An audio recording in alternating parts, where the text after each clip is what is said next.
Live at Daytona International Speedway, 50 Winston Cup drivers and their teams waiting to see who will start on the front row of next Sunday's Daytona 500. Welcome to Daytona 500 qualifying, presented by Pizza Hut. It's been a difficult morning here at the World Center of Speed. Rain plagued the running of the Goodies Dash 150. Two-thirds of that race was completed. Robert Huffman got the winner's trophy, and the Winston Cup cars are waiting to line up for Bud Pole qualifying. But about 11 a.m. Eastern time, it rained harder, rained sideways, and now they're drying the track. Mike Joy with Larry McReynolds and Darrell Waltrip as everyone awaits Bud Pole qualifying.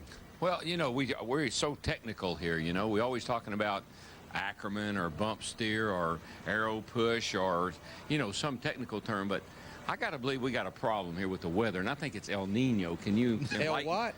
I don't know about El Nino, but I think it's an El Pain in the rear. I know that. El Pano. I mean, these race cars have not been on the racetrack in 48 hours. They practiced on Saturday afternoon, and, you know, it's just the anticipation. You think you're going to qualify yesterday, it don't go off. You think you're going to qualify at 1 o'clock today, and it's being delayed. And, you know, you're ready to get qualifying behind you where we can move on and get these cars ready to race in the 125-mile qualifying races on Thursday. When Darrell worked with Tim Brewer and Mike Hill and Doug Rickard, I think El Nino was one of his tire changers. Let's go down to the garage area. A lot of anticipation there, Matt Yoakum. Sure is, Mike. We've been following Chad Knaus and the Lowe's team around all week with the Fox cameras and checking in for what hopefully today will be your qualifying attempt, going for your third straight Daytona 500 front row starting spot. How about your chances, Chad? I don't know if we're going to be able to sit on the front row this time. You know, we still have a long ways to go in the learning curve of the 2003 Monte Carlo. We're just a little bit behind on it. The DEI cars look really good, so I think our chances are up there. You know, Joe Nemechek, he's sitting there. He's looking pretty good. You know, the 24 car, Robbie Loomis, you know, they're always able to pull something out. But as far as us, I'm looking more for a top 10, top 15. Now, Saturday night, your Bud Shootout car, what a hoss. 18th, you caught the pack after being a full straightaway behind. How close is the Bud Shootout car compared to your 500 car? Not even. It's a long ways away, unfortunately. But, you know, I think they're both great race cars, and that's the thing that we're really focused on. We really want to go out there and run well in the 125s and get a good starting spot for the Daytona 500. You know, maybe we can get out there and try to win that race. You know, front row at Daytona last year, that was great. Sat on the pole and sat on the pole at Talladega. We really want to try to win a restrictor plate race this year. It's all about where you start, but it's also about where you finish. They want a Daytona 500 victory. To Dick Berggren. Well, let's make this real simple. To make the Daytona 500, a team has either got to have a terrific qualifying run, a lot of owner points from the prior year, or have a terrific finish in the 125-miler. Nobody can predict that 125-miler. Jack Sprague has virtually no owner points, so how much pressure is on you, my friend, to turn in a great qualifying run today? Well, I mean, and I can only do what I can do. You can drive and get the same result today as I can, but you know, it's one of them deals. We don't have much of a safety net. We had a great car here testing. We painted the car and lost half a second. So I'm thinking about trying to get them to primer it back up so it'll run fast again. But, you know, I don't know. The Net Zero Pontiac was really good down here in testing. We've slowed down. They think we found it. Well, the problem was we had some brakes dragging on it. We think we can go back and run what we did testing. If we can, we'll be in great shape. If not, we'll have to try to race our way into this thing. And we've only got 3 races worth of points from last year, and which is more than several of them have, but you never know. But, I mean, this is the great American race, and I sure would like to be in it, so I'm going to do everything I can do to get in it. You can sense the anxiety, can't you? To Steve Burns. Well, Dick, Jeff Gordon started third in both races here at Daytona a year ago. He's got 2 poles, 4 wins. Crew chief Robbie Loomis, you guys are about middle of the pack in practice.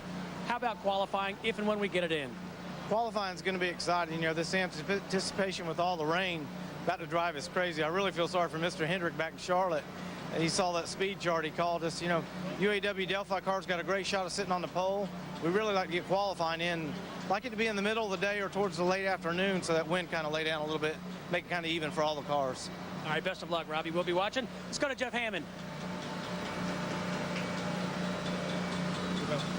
To get qualifying done today, and the reason why is they've got a 125-mile qualifying race they've got to get ready for on Thursday. And to convert one of these Winston Cup cars over, it takes from 3 to 5 hours to convert the hubs, the transmission, the rear gears, all the things they have to do to make the car go fast. Now they got to put it in race trim. So they need to get this qualifying session behind them or have NASCAR say, hey, we're not going to qualify, so they can get ready to race, because the 125s are really the important key to getting in the 500, in my opinion. What do you think, Mike? Well, the problem today, Jeff, has been persistent bands of showers blowing southeast down here from L.A., lower Alabama. And it stopped raining here about noon. So Daytona has the wind to help. Not yet any sunshine, but plenty of jet dryers, and they say about 2 hours to dry this track, so that puts it about 1 hour away. What we're going to do is turn this broadcast back to our Fox affiliates and to FX, and we will rejoin you at the top of the hour. That'll be 2 p.m. Eastern Time. And at that time, we hope to have a dry track and cars on track for Daytona 500 pole position qualifying. So we'll see you back here at the top of the hour, 2 o'clock Eastern Time.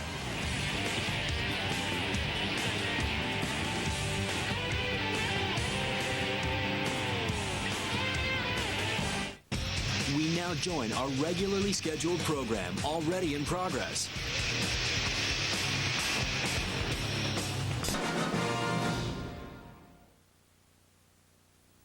Welcome back to Daytona. Racing. Pretty fast hot rod there. Don't let me down now, baby. Keep me pumped up. This is a chess match at high speed. Pure American NASCAR horsepower. They're racing like it's the last lap. Here we go. Pull the belts tight, lock and load, and get ready for one heck of a ride. Trouble, man, big trouble. Today, we're going to see who's going to be on that front row.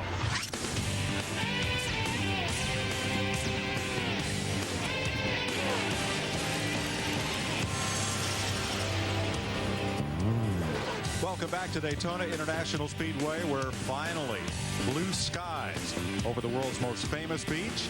It's Daytona 500 pole qualifying presented by Pizza Hut.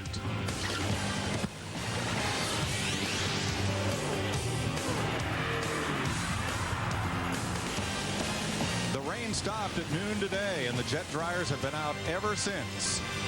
As Matt Kenseth, the first car who will qualify, rolls out into position and set to go. Thanks to all of you for your patience. It's been a long day of waiting, but finally we're set to qualify and see who starts on the front row for Sunday's 45th Daytona 500.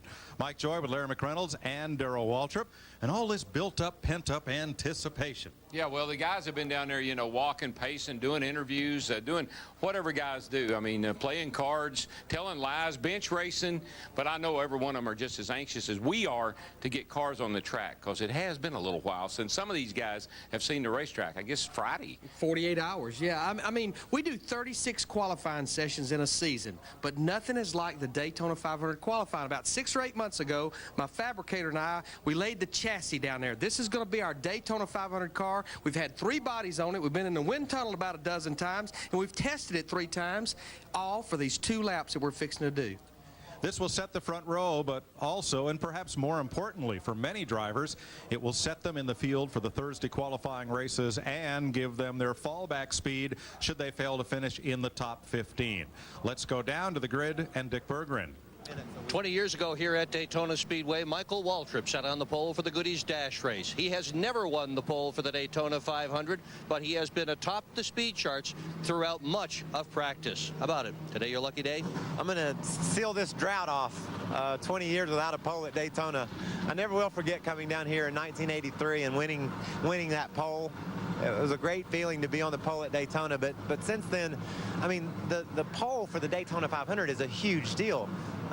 And it's not like, just like the Daytona 500 isn't like every other race, this isn't like every other pole. It means so much to accomplish that feat, and Slugger and Richie Gilmore and all the boys that work on the Napa Chevy have given us a real shot to do so. Someone always slips in there and comes up with some speed, and you walk away scratching your head, where'd they come from? And I know there's going to be a lot of that today.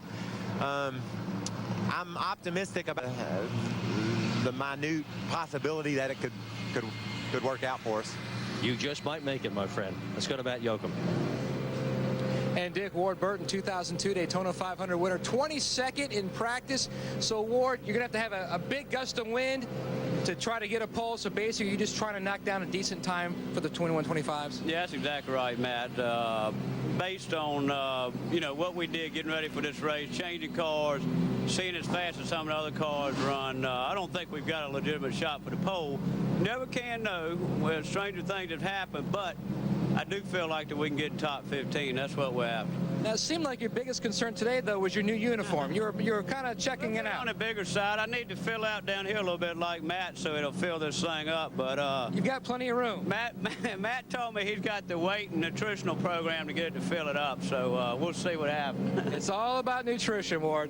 Now let's go to Steve Burns. Steve? Well, thanks, Matt. I tell you, one driver who's got a shot at the pole is Joe Nemechek. The fastest car in practice is crew chief Peter Suspenzo.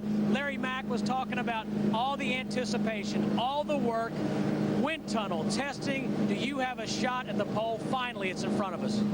Well, we hope so. We were the quickest car Saturday, but today's Monday. We still haven't qualified yet, so we're hoping that the UAW Delphi Chevrolet can be up front, but you got a lot of cars that are pretty quick, and you know those DEI cars, they're always strong here, so we'll do the best we can. Hopefully we'll get done today and see where we end up. All right, Peter, tell the truth. Do you have butterflies, or are you cool as a cucumber? No, I'm nervous. Our main concern was coming down here and running quick enough, maybe top 15, at least to get a shot at using our time if we have to, because we're 34th in points, so that's not too comfortable there. So the main goal is to get a good, solid qualifying attempt in and being in the 500. Good luck, Peter. Let's go back to Mike Joy. Thanks, Steve. Things are heating up. We're about set to run for the pole here at Daytona. Ooh, bean soup and cornbread. Things are heating up all over. Down to the garage area as well. Cars are rolling out from inspection, and we should have the first car on track when we come back.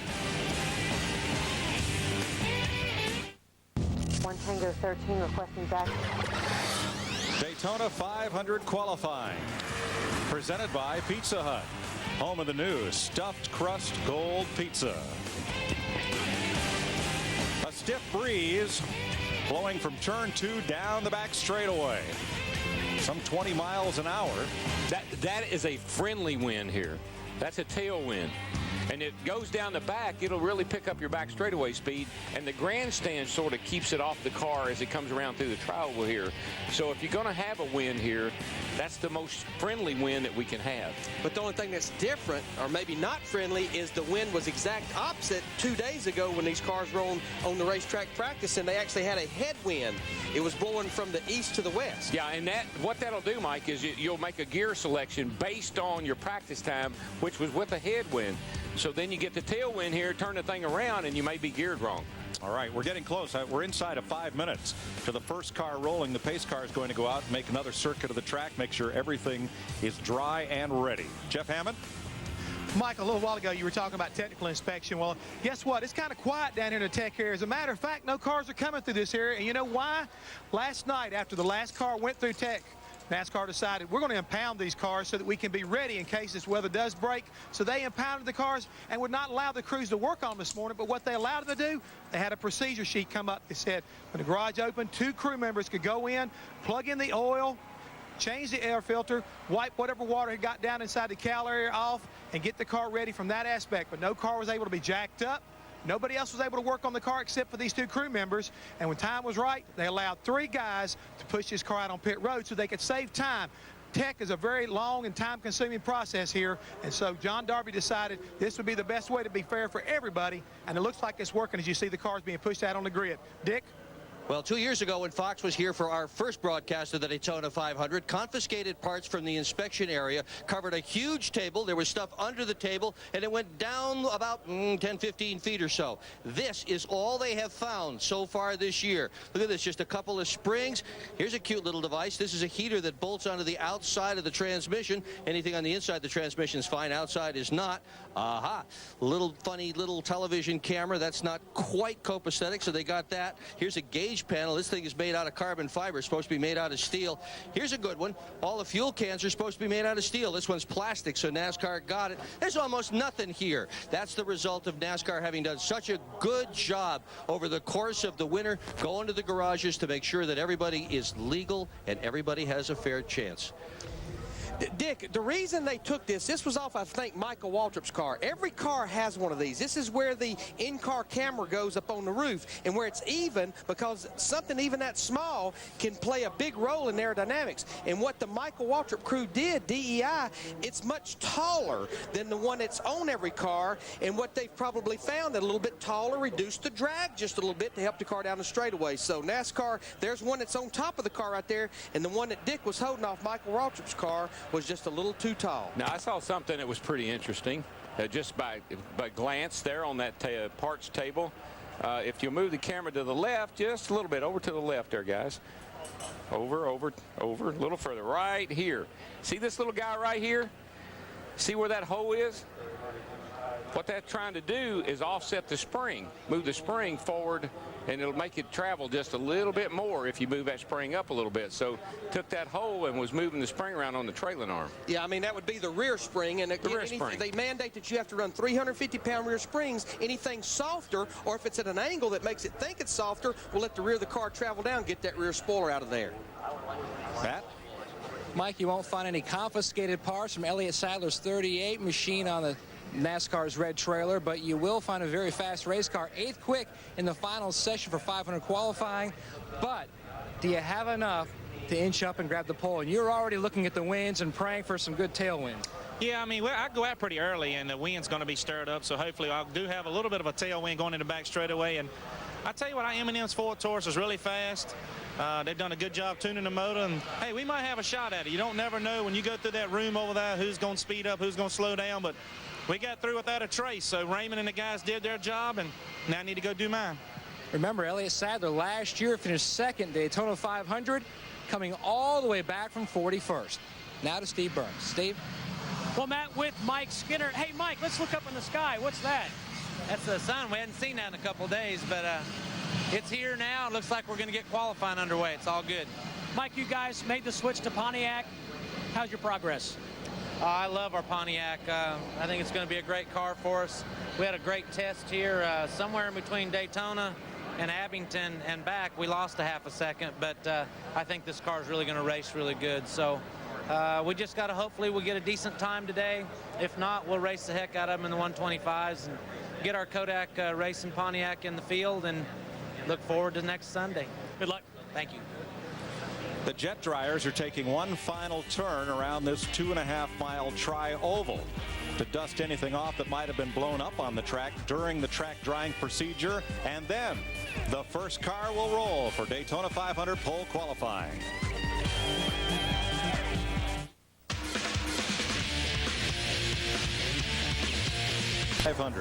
We'll be here right through June, bringing you all of the excitement and energy of NASCAR as only Fox can provide. And next Sunday, coverage begins at noon Eastern Time. Defending Winston Cup champ Tony Stewart and shootout winner Dale Earnhardt Jr. will lead the field in here for the 45th running of the Great American Race. We're going to watch this all day long. We want to look at the weather now, and we talked about the winds right there. We're going to pay close attention to that. The track temperature is 76 degrees. Now, that's quite a bit warmer than it was on Saturday. It was at 64 degrees. Maybe won't affect the cars that much. They maybe just won't have quite the grip they had when the track was a little cooler. Yeah, I think the big thing will be to see if it goes up or not. Some of these guys that go out early could actually have an advantage because now the sun's starting to come out. It's going to heat the track up. And the only thing that some of the latter guys might be looking forward to or hoping for is that the wind might die down a little bit. So weather is always critical at Daytona because these things, it takes a lot to get them wound up. The first car to roll will be Matt Kenseth. His Roush Racing Ford is the first car in line on a green racetrack for pole position qualifying. Now, folks, one thing you're going to hear us talk about is a throwaway lap. The first lap, you're going to see the guys come around here. They're going to ride right up next to the wall. That's the long way around this old racetrack. But the reason they're doing that is to get up their speed, to get their momentum up. Then they'll drop to the bottom on their second lap, and that should be their best lap. Kyle Petty walking out. Ken Schrader getting set to go. But the man who will go first is the man who visited Victory Lane more than any other in 2002. It was a feast or famine year for Matt Kenseth. He won the season's second race at Rockingham, North Carolina, and then went to Victory Lane at Texas. Finished runner-up to teammate Mark Martin in the 600 at Charlotte, and became the first to win 3 races of the season at Michigan. He got his first short track win in the fall at Richmond, and then one in the desert at Phoenix. 5 wins, the most of any driver in 2002. But Kenseth's story this week has been like most of the Roush Racing Fords. They run well in front of a draft, but by themselves weren't too quick. He was 38th on the practice chart. Yeah, that's not real impressive. I asked Kurt Busch this morning of what's going on there, and he said he really didn't know. He and Matt had very similar cars. Kurt's is pretty fast, and Mark's not too bad, but Matt and Jeff Burton are struggling just a tad. I mean, finished third in a shootout on Saturday night, but they've struggled all winter. They were only 37th quickest throughout the winter testing here in January. Dick Berggren from the garage. With a speed secret for year 2003, Mike. Until now, pretty much everybody has run pistons with 3 rings in them. A top compression ring, a ring in the middle, one at the bottom to control oil. Well, CP Pistons and Total Seal in Arizona have come up with something new for this year, a 2-ring piston. So you got 1 ring up here on top. This is just a little groove. No ring goes in there. A little oil control ring down here at the bottom. Little deal like that worth maybe 3, 4, 5, 8 horsepower. A whole pile of these guys have run pistons like this. This is the new technology for 2003. Well, we are constantly talking about friction and drag in the cars, anything you can do to free the car up, whether it's in the spindle, in the hubs, with oil in the hubs, the grease, light grease in the engine, whatever, anything to reduce the rolling resistance. Now you go internally into the engine and you take friction out of the engine. An engine has a great deal of friction in it with the bearings, the crankshaft turning, cam, everything turns in there, a lot of friction. So what they're trying to do is reduce friction in the engine. That will increase horsepower. Matt Kenseth coming up through the gears. Did you notice, too, the sides of those pistons called the skirt, how short they were for same reason? Same reason, just less of it. And, of course, this is the first Daytona Speed Weeks that the engine rule has been an issue. We talked about the 1-engine rule all year last year, but it didn't start to the second race at Rockingham. But here this year, teams came in here, checked in on Thursday. They have to use the same engine all the way through the 125-mile on Thursday. They're allowed 1 engine change between the 125 and the 500 on Sunday. And with all this rain, it's probably not been a bad thing. Keeping miles off that miles off the motors. Last year, at the restrictor plate races, the 2 races at Daytona and the 2 at Talladega, NASCAR's 2 fastest tracks, where the engines are restricted by a plate between the carburetor and the manifold to restrict how much fuel and air gets into that engine. Kenseth's best effort in qualifying, 8th at Talladega. And that was his only effort above 30th. Now, you know, a friend of mine told me, he said, DW, will you quit calling them motors? A motor is electric, that's right? Right, it's electric. And I don't know, it's just something that's it's a slang phrase, I guess, that we throw at these race cars all the time. So, yeah, the engine in the car. And, Darryl, you talked about the throwaway lap. It's almost, and I've heard you describe this, it's almost like a corkscrew. The further you go, the more laps you run, you keep working your way to the bottom, trying to build that momentum up. Yep. And you know, we talk about the restrictor plate. That, again, that's here in Talladega. You know, the throttle bore on the bottom of a carburetor is 1.11/16. These things will make about 800 horsepower unrestricted like we do everywhere else. They put a 7/8 restrictor plate. It has 4 holes in it that reduces that 1.11/16 to 7/8, and it reduces it to about 425 horsepower. Almost cuts the horsepower in half. Plus, it knocks about 2,000 RPM out of the things. We turn them over 9 grand everywhere else. Here, you're hoping it'll turn 7,000. Yeah, these things like to operate 6,900, 7,000 exactly. Now that restrictor plate, the plate itself costs what to manufacture? $5? Depends on who you buy it from, but $5. All right. And the engine builders have spent how much trying to maximize the engine once they get that plate on it? Millions. Yes. Millions. Not thousands. Right. And you practice with your own restrictor plate, but NASCAR hands the plates out. In fact, you never touch the plate that you qualify and race with. Oh, it's a ritual. They take them out of a sealed box. The guy holds them by the edge, holds them up in the air where everybody can see the thing, takes it over and puts it down on the engine. Nobody ever touches it. The unique thing about the plate that sits on the pole and wins a race, it's never used again. They take it out of the system. Matt's first lap, 183.6. Or that's his second lap, the best of the 2. That's really a lot better than he practiced. I think his best practice speed was a 49.30, if I remember right. 49.50, yeah, so that's about a half a second. Yeah, it's a good pickup. Steve Burns is with one of Matt Kenseth's Roush teammates. Yeah, Mike, with Jeff Burton. Jeff, the good news is Matt Kenseth picked up considerably for practice. How about you guys? Yeah, he picked up a lot. That's a good sign. Or the track's fast. I don't know which it is, but either way, that's a good sign. We've certainly been a struggle for all of us. Mark's had the best car, but he's only like 24th, 25th fastest. So, it's been a consolidated effort to have a good result, and so far we haven't. But it's a long time between now and Sunday of the Daytona 500, and we just keep working and make this thing where it drives well. We saw Saturday night our cars could run real well in a draft, and that's what we're hoping for. We'll let you get to work. Thank you. Mike, one thing about the racetrack, anytime it rains, and there's all kinds of sand and debris on the track, as it rains, that stuff all kind of washes its way down across the racetrack. When you go out on the racetrack the first time, believe it or not, that could be your you may run faster than you run all week long because the car is freed up. That sand and grit is on top of the track, and until it's blown off, the car just doesn't try to slow down through the turns like it does once you get down to the real grip in the track. Well, here's one of our new toys for 2003. This is the Fox Tracker as Ricky Craven takes the Tide Pontiac out for its qualifying run. Craven's driven for 5 different teams in the 500. What this will do is it will move up and down that ruler, indicating the driver's instantaneous position in the field.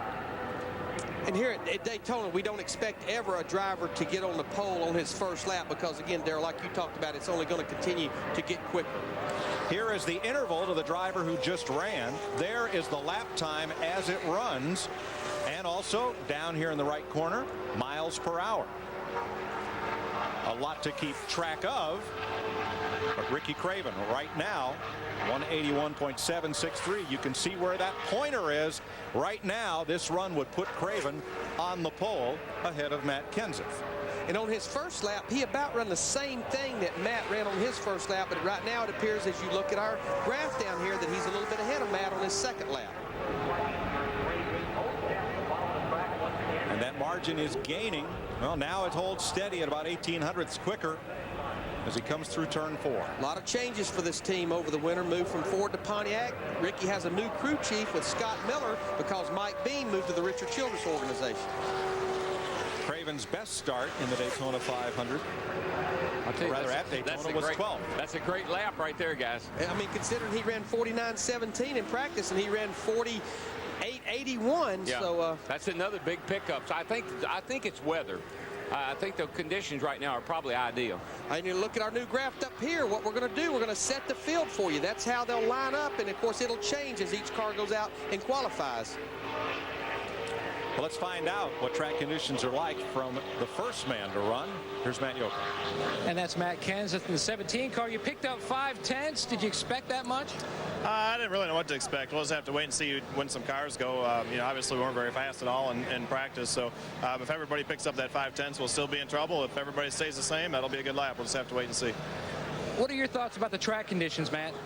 Well, they're fine. Anytime after it rains, the track always feels good. But for qualifying, as far as a driver here at Daytona, we just hold it on the floor and steer. So it really don't matter if it's hot and slick or if it's nice and cool like it is right now for us. The only thing, the engines are probably running a little bit better because it's nice and cool out. He was 38th in practice, picked up 5/10. Mike Skinner.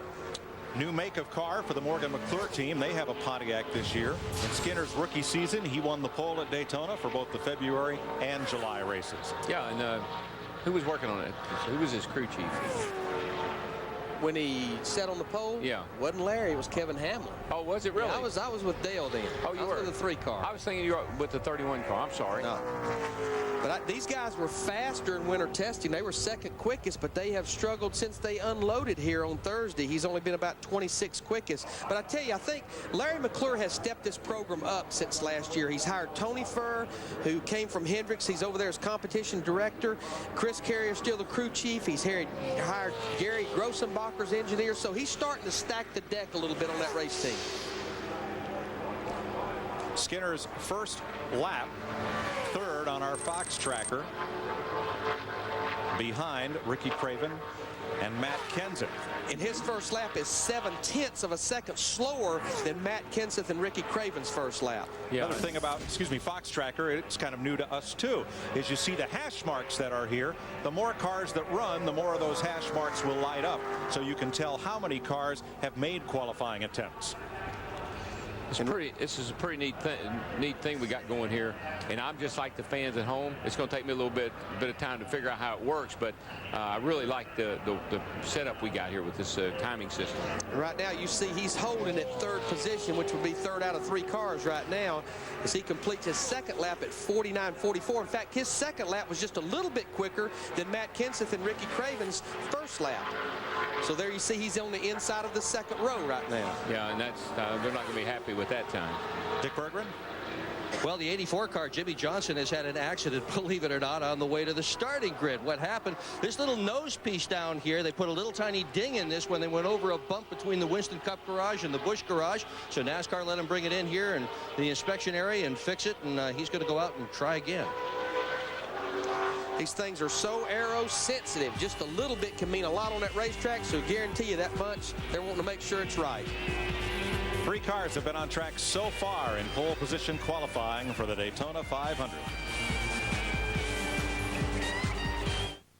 Now sits on the pole for the Daytona 500. Jimmy Spencer in the Sirius Satellite Dodge has just completed his run, and he is third of 4 drivers so far at 182.8.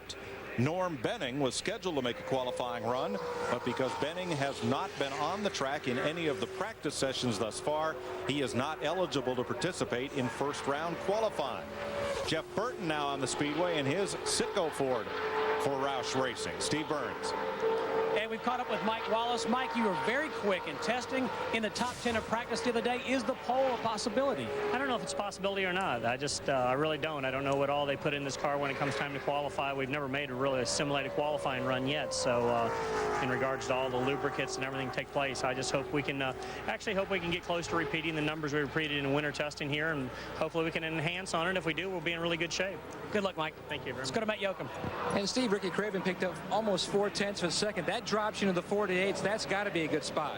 I think it is. I think it'll be a great start for the Ty Pontiac, and I'm encouraged by the new car. You're probably even more encouraged by having the same group of people with me again for the 3rd year, and excited about this season. Mike? Thanks, Matt. Jeff Burton, 12th in 2002 from 10th in 2001 in points, 9 prior Daytona 500 starts. His first lap was not very good, though. That's a 50.26. You know, he's going to be lucky if he can pick it up into the mid-49s from that. The car is just really, they got that nose up in the air, and you know, you have the option with the front springs and shocks to suck that down there if you want, but he's got his nose reared up in the air, and that hurts the speed here. You watch the cars that are fast, that nose you're looking at right there will be right against the racetrack. And it's just letting air under the car, which hurts the drag down the straightaways. I think that's part of some of the new rule package for this year, though. The body locations are different on the cars than they've been in the past, and some of these guys are still trying to figure out what it takes to pull that front end back down like they had it here before. And that's Jeff Burton is 5th of 5 drivers so far. Last year, he timed in 26th for this race. Yeah, he just hadn't had it to, hadn't had any speed in that car. What little practice they have had, and so he was 38th. No, he was 46. 46. Yeah, out of 51 cars, so, 50 cars. They still got some work to do. Michael Waltrip, the Napa Chevy from Dale Earnhardt Incorporated, 5th fastest in January testing, and the only driver with top 10 finishes in all 4 restrictor plates last year. Well, this ought to tell us what, somewhere close to what the pole's going to be. Michael and Joe Nemechek and Dale Jr.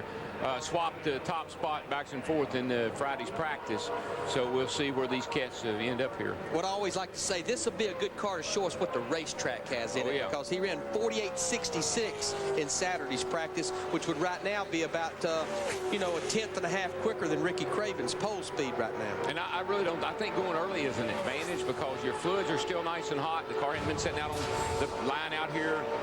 This is really good to go early, I think. Now you see our Fox tracker moving, showing right now Waltrip is 6th of 6, but we would expect that with this being his first lap. Right now, he's moved to 5th, quicker than Jeff Burton, 4th. And again, this is just his first lap. Yeah. And we know he's going to pick up quite a bit on his second lap. That tailwind was pushing him down that back straightaway and moving him right on up the chart. Car looks good. It's nice and smooth. Not bouncing around a whole lot. And Waltrip's first lap is 4th fastest. This is the money lap. 49.27, so he's probably going to run, especially since he didn't run the bottom of the racetrack on that first lap, and there it is already, and he's just through turn 2. There you see it. He's on the pole right now. It's going to be about a 70-odd lap here, 48, 70 something. I believe it's going to be a little quicker, Darrell, because he already was on the pole through turn 1 and 2, and it's only going to continue to go quicker as he goes around there, and Craven was a 48.81. Look at that number on the left side of the screen continue to grow. That is the gap between Michael Waltrip and the next fastest car. Nose on that car looks real good. Down on the ground. 48.528. That is a killer lap. That's a lap. 185, over 185 miles per hour. And there you see on the pole right up there, inside front row as of now. And we're hearing that the track temperature is going up just a little bit, which we were expecting. It's went up about a degree or so since we started, so we'll continue to monitor for that. Michael Waltrip, the 2001 Daytona 500 champion, lays down a lap for everybody to shoot at. He'll be happy with that.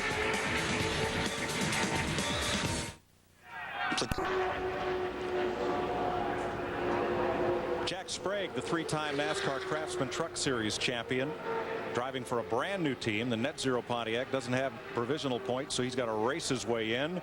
Right now he is 4th fastest, 183.4. That's a decent time. I would be happy with that based on the fact that we've talked to him several times, and I think he'll be elated because he wasn't expecting that, I don't think.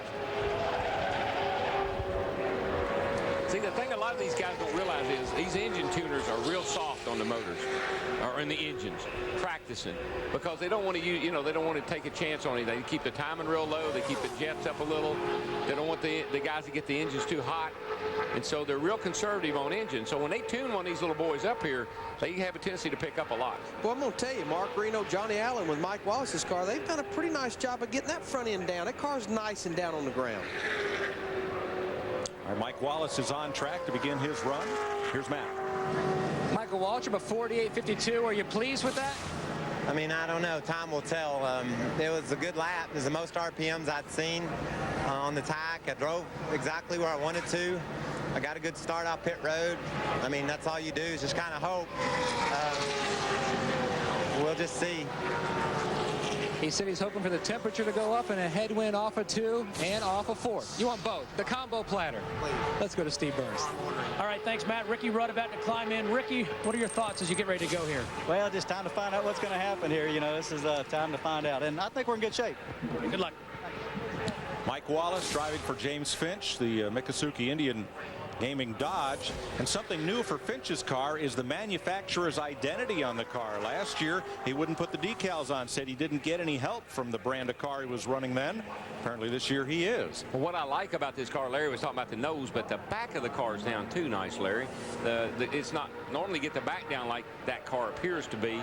You'll raise the front up in the air quite a bit, but this car's down in the back a good bit. Yeah, and of course they're running Ernie Elliott engines, and he picks it up to a 49.04, so that's going to put him 4th quickest. The fastest car in winter testing, Mike Wallace. Right now is 4th There fastest. you see right now he's blinking on the outside of the 2nd row. Matt Yoakum earlier was trying to sell Ward Burton on his Twinkies and Devil Dogs diet. Ward had other ideas, and he's found a way here in Daytona to stay in shape.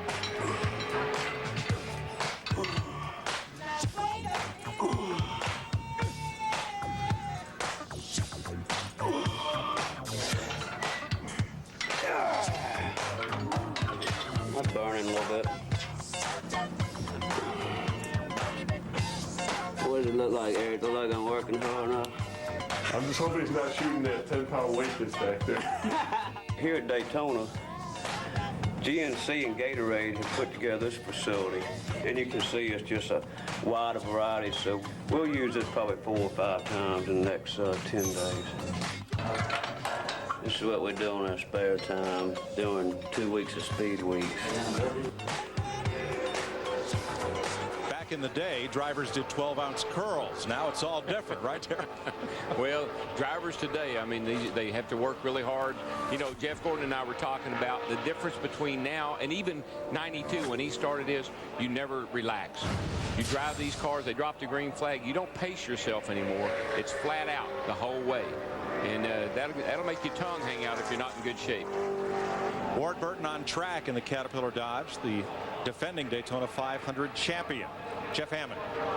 Mike, down here in the garage here, I've been talking to several of the crew chiefs talking about the rear gearing, and you guys keep talking about the wind, whether it's going to help you down the back straightaway or not. If you look at the American flag right now, instead of blowing down the back straightaway, it's kind of blowing across the back straightaway. So some of these times right now are going to be affected a lot by the way this wind keeps changing back and forth from blowing down the back straightaway to across it. And it's really going to hurt some of them. Peter Suspenzo said, he's also the crew chief for Joe Nemechek, said that gearing is going to be very important today if we expect to get our maximum speed. Boy, Ward Burton jumped up there to second spot and right now holds in third. You know why? You know why he jumped up? Because I don't know how we're tracking him, but his wheels came off the ground. He hit that bump down there in turn 1 and 2, and I think it did something to our telemetry. I don't know exactly what happened there, but the car really took a big leap right there in the middle. There's a big bump down there, and you can see that car's bouncing around quite a bit. His first lap was 49.58. And we've been seeing a lot of cars running the 49.50s on their first lap, and boy, he picked up quite a bit. But Darrell, he was all the way against the wall on that first lap. He runs 48.84, and that's going to put him third quickest. It's a strong run for Ward Burton. It is. It's a really strong run. And I think what we're seeing here develop, Larry, is a pattern. It looks like the 48.8 bracket, 48.7, 8. Watch the car down here in the middle of the corner. See it just kind of hopping along there. It was porpoising. And there's some waves in the racetrack down there that caused the car to really take a big dive, big leap. So Ward Burton clocks in third. And Ricky Rudd will come out in his new ride last year. It was not the most memorable of seasons for Ricky Rudd. Rumors of replacement or retirement plagued Ricky Rudd's season. He surpassed Terry Labonte's record for consecutive starts at Charlotte in May. Nearly won at Pocono and Dover, but mechanical misfortune intervened. Finally got his first and only win of the season on the road course at Sonoma. But Rudd and Robert Yates agreed to split at the end of 2002. So Ricky Rudd comes here with the Wood brothers, the 10th different team he will have driven for in the Daytona 500. You know, we talk about the cars hopping around. You can see all these cars do a little D-dive as they go through these bumps. I remember the first time, Larry, we came down here with those real aggressive suck-down shocks, we call them, and the soft springs that we run. I couldn't even run a lap. I mean, when you left pit road, the car was so hard to drive and so mean, and you never experienced anything like that before. You thought something was wrong with it, and it took time. It took the crew chief saying, you got to hold it. You just got to go drive it and see what it does. You'd never think something that would ride that rough would be fast. I know we sat on the pole with Dale Jarrett in 1995. As soon as qualifying was over, Dale Jarrett was digging through the tool box. I said, "What are you looking for?" He said, "Wrenches to take those shocks off myself." I don't want them anymore. Well, drivers, you had to wear mouthpieces. Your teeth it would rattle your teeth. It blur your vision. I mean, it's incredible the ride that you get around this joint with the shock package. Look at Ricky Rudd move the needle over toward pole position. Off turn 2, on pace to take the pole away from Michael Waltrip. That would be a huge surprise. Only 5 drivers have more Daytona 500 starts than Ricky Rudd. None of them in the race this Sunday. The reason it'd be a huge surprise is because they got Roush power, right? Right. And, I mean, you look at, the Roush cars, for the most part, are not what we'd consider pole contenders. So right now, it's staying there, Darrell, and he was only 27th quickest in practice. It's going to be close. There, right there, it moved to second, just before the start-finish line. And by 2/100ths of a second. Now, Ricky Rudd is second. Good news for Ricky Rudd, bad news for my brother, I think, because if Ricky Rudd can run that fast, that means that there's some other cars that can run fast too. So Michael there on the left with Ricky Craven gets a little bit of breathing room. I tell you, that's a whale of a run. It is. A whale of a run. Considering he only ran 49.25 in practice. Here the next car is coming up to qualify. Ricky Rudd will run his 26th 500 this Sunday, tying him with Cale Yarborough. Buddy Baker and Darrell have run 28. Richard Petty 32. And Dave Marcus, who will join the Oceanside Hall of Fame tonight. 33 starts in the great race. Dick Berggren? Well, some of the drivers are really nervous getting ready for their time trial. Johnny Benson is in the process of a photo shoot for a poster of all things. You wonder about Winston Cup drivers and time off. There is no such thing as time off. They are always busy. Let's go to Matt Yoakum. Ward Burton looking over the speed charts from everybody else. Are you pleased with your run, Ward? Well, I'm pleased with the effort the team picked the car up. They picked us up literally almost 4/10, but we really need top 15 qualifying. Where it's going to rank up, I'm not sure, but they've done a good job. You know, we wasn't happy with their test results when we left here a month or two ago. Brought a whole nother car, and it definitely was the right choice, and they've made a lot of progress, but you know, we got about 2 more hours to see where we're going to be at. Picked up 4/10, currently 4th. Jeff? Right now, Matt, we're down here in the inspection area right now. As the cars come in, not only do they go through inspection before they go out to qualify, after they come back in, NASCAR once again retrieves the restrictor plate. And as Larry and some of the guys were talking about earlier, they never get an opportunity to touch it. NASCAR staying right there with them. They take the restrictor plate back as well as the spacer. They inspect a lot of the carburetors from time to time. They will also mark the radiators and look at those and retrieve the rear shocks, which NASCAR issued to them earlier on before qualifying. So it's quite a process that all these crews go through, as well as NASCAR, to make sure that nobody takes advantage of the other guy. Thanks, Jeff. Kyle Petty climbs up to third on the board on this, his second lap in the Georgia Pacific Dodge, the pole sitter for the 500 just exactly 10 years ago. These guys, they've had a good winter. I mean, they were 3rd quickest during winter testing. They were 12th quickest in practice. And I just have to believe it's a product of being with this make of car for 3 years. But I also think Darrell going to 2 teams has probably helped this organization, too. Much easier to stay focused. Well, you know, that's an interesting thing that Mike just pointed out to me, is that that's the fastest first lap we've seen. Faster than current pole sitter Michael Waltrip. Kyle shuts it down, and he is 3rd behind Michael and Ricky Rudd. That's a good lap, but the reason he didn't pick up as much on his second lap is he didn't run as high on his first lap as other guys. That's why he had the faster first lap, yeah. The lower you run, the faster it's going to be, but it makes it where you don't pick up as much on the second lap. Up next, the driver who probably had more headlines for more different reasons last season than any other. Sterling Marlin coulda, woulda, shoulda won last year's 500, but for this fender rubbing against the tire. His string of bad breaks ended with a win in Las Vegas. Marlin was the first driver to get 2 victories in the season. This one at Darlington, a scary crash in the fall Richmond race and poor finish. Then at Loudon, Marlin loses the point lead for the first time since February.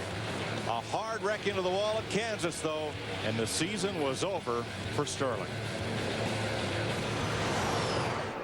As good a luck as he had in the beginning of the year, it all went south on him about, I don't know what, August, somewhere along in there. But you think back, he was running on a lot of luck. When he went to Vegas, he got spun on the pit road and got in and out of the pits and went on and won that race. Darlington, he blew an engine and he had to start in the rear of the field and had a great car, but won that race. So he had a lot of things happen to him, but he hung on that point lead for 25 straight weeks. He has 7 restrictor plate poles, the most of any driver. Matt? Ricky Rudd on the front row. Do you think it'll hold up? I'd like to think so. I don't know. You got a couple of Chevrolets. You got Earnhardt Jr. out there's left to go. I think we'll end up somewhere in the top 5, 4th to 5th. But, you know, just tremendous job these Wood brothers put into this effort. They built 5 cars to get ready for Daytona. And can't say enough about Motorcraft and Air Force and the job these guys did. And hello to Linda, Landon, back home watching. Wish they were here. And you made a change in the inspection line. Yeah, the first lap, it was pretty scary. We had to change the right front spring. They're really tight on the tech line over there. And we had to change the right front front spring, and that gets kind of hairy changing the right front spring. And the first lap, I wanted to run the high side, and when I did, the car got to bouncing real bad. I had to crack the throttle. It was smoother on the bottom and actually around the middle of the track, but my first lap, I was worried if I could even hang on to it because it got the bouncing so bad. Thanks, Rick. Sterling Marlin, who finished in the top 10 in both Daytona and the Spring Talladega race last year. More than likely, Ricky Spring, and Larry knows about this, is probably the spacing between the coils may have not been what they should have been. Well, that's it. They actually rate the rear springs. Has to rate 350 or stiffer, but they still have rules on the, it's not on the rate of the front springs, but yeah, it could be the height, it could be the amount of coils, or as you said, Darrell, the amount of the way the coils are spaced, or even the diameter, too much or too less. Anything they can do to make that car travel further. Sterling Marlin will be third behind Michael Waltrip and Ricky Rudd, 184.7 miles per hour. Strong run for Marlin. 12 of 50 drivers have so far taken time. In Daytona 500 pole qualifying, Ricky Craven right there sits fifth, Kyle Petty fourth, Ricky Rudd second, and Michael Waltrip fastest.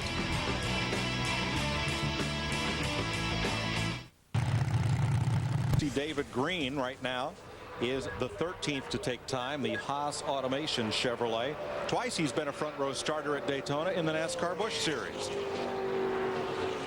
Jumps up there to 11th at a 49.34. And you know, Darrell, before this qualifying session got started, I would have said anything in the 48s is great. Yeah. But you have to be like his. I think you said 48.70 or yeah, right in there's going to be kind of a make or break. Another car out of Hendrick Motorsports for David Green. Steve Burns. Thanks, Mike. We've caught up with Jeff Gordon. Jeff, you had a great run in the Budweiser shootout. How about the 500 race car? Well, I think we're going to have another great run, you know, in the 125 and the 500. We know the cars draft real well, and we've got good power. We just got to get, you know, that spoiler out of the air as much as we can. And we weren't real fast, you know, in practice the other day, not as much as we'd like to be, but we kept gaining every time out. So, you know, we've thrown everything at it. We know how to, and those guys have put up some big numbers. So the wind change is changing things a lot here. You know, when you have a tailwind down the back straightaway, usually the times are a lot faster here. So I'm hoping that's where these fast times are coming from and that we're going to pick up also. All right, thanks, Jeff. Good luck. Let's go to Matt Yoakum.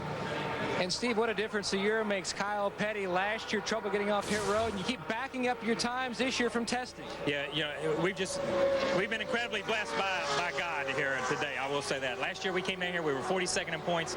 I made it to second gear when I left pit road before something come up off the racetrack. We knocked the belt off the motor and, you know, struggled, and I couldn't get in the Daytona 500. It almost seemed like, and then by a miracle from God, I did get in the 500. This year we backed up what we did in practice. You get that 22nd or 23rd to fall back on points, but these guys in the fab shop did a phenomenal job, and these guys at the race shop, all the crew all the way through, and these Mike Egge racing engines, I've been preaching them for the last year and a half. I can't say enough about what Mike's done for our program, so we've been blessed. And the good news is your car owner, Patty Pettis, she keep you for one more week. Yeah, she keep me as a driver for another week. She's going to have to keep me for a husband, but she keep me for a driver. Sadler is on track, the new number 38 for Robert Yates Ford. M&M's the new sponsor, and Robert Yates, a new granddaddy. This morning, his daughter Amy gave birth to a son, Ethan, bright and early this morning. So Robert not here for qualifying today. And you can see his hands in there, Larry. He's not fighting the steering wheel. The car is smooth. See those yellow gloves sticking up there? Looks like his car is driving really well for him. And that's something that's really important for you, the driver, to do, but we have to give you a car that you can do that with, because with that restrictor plate, if you just move that steering wheel, it bogs the car down. The RPMs go down and the speeds go down with it. And there you see right now, halfway down the backstretch, he's up to 5th. This car's been pretty fast all week long. He was 8th quickest in practice. Now, last year, driving for the Wood brothers, the last 3 restrictor plate races at Daytona, Elliott's had to come from 38th or worse, but his finishes have been 3rd, 2nd, and 12th. So he races well here at Daytona. Let's see if he time trials well. I tell you, he lost some ground, though, getting into turn 3. He went from 5th to 7th, and it looks like that's where it's going to hold, is about 7th position. That tailwind, I tell you, you can't believe how much it picks these cars up over what you're accustomed to practicing to. And it'll sail you in that corner just enough faster that you don't react quite quick enough. And you got to be on your toes when you head down into turn 3. 48.85. I don't think he's going to be very happy with that, considering what some of the other cars has picked up. You know, we keep hearing people, Jeff, Darrell, myself, talk about the rear spoiler. Now, this is the rear spoiler. Now, anything you can do to get the angle down on this rear spoiler, anything you can do to do that will make the car run faster. But NASCAR says you can't be lower than 55 degrees, and they monitor that right out there on pit road about 2 cars before you go out. You can't have less than 55 degrees. Darrell, I remember we was back here maybe 10 or 12 years ago qualifying with them at 5 degrees or 0 degrees. You was talking about Elliott not being real happy with his time. He really ain't going to be happy with his time when he sees where that 21 is. His former car. There you see him right there. That's how they check the spoiler degrees right there. They clamp it on there and have to be at 55 degrees. I think right now Matt Yoakum, though, is with the man that's qualified 3rd. And I am, Larry. That's Sterling Marlin. You brought out 005, your old faithful car. How about the performance? It was pretty good for us. I thought we could run around 80, and the winds really picked up down the back straightaway, and that kind of helps you here. And, you know, the speed's a little quicker than I thought it was going to be, but it all depends on who gets the best batch of voodoo oil thrown in them to pick them up. So, you know, some guys pick up, you know, 3 or 4 tenths, some guys 6, 7 tenths. So, I think we'll be in good shape. We qualified 25th last year and led the most laps, and so thing drives real good and drafts good, so we'll be okay. Larry Mack, it's all about the voodoo oil. The voodoo oil. Yeah, that's Columbia, Tennessee. That's what they use on those mules.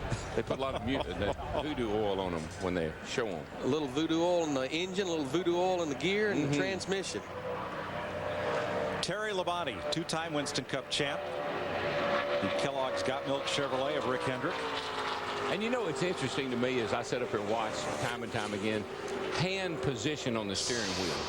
Now, I was a guy that had to have my hand at 1 o'clock and at, what side of the clock was it? 9 o'clock. 9 o'clock. You would have flunked drivers in. Yeah. No, not 1. Yeah, 1 and 9. That's where I had to have it for the left-hand turn. Because when I made the turn and my car was right, my right hand would be down about the 9 o'clock mark. Then when I straightened back up, I'd be back at 1 and 9 again.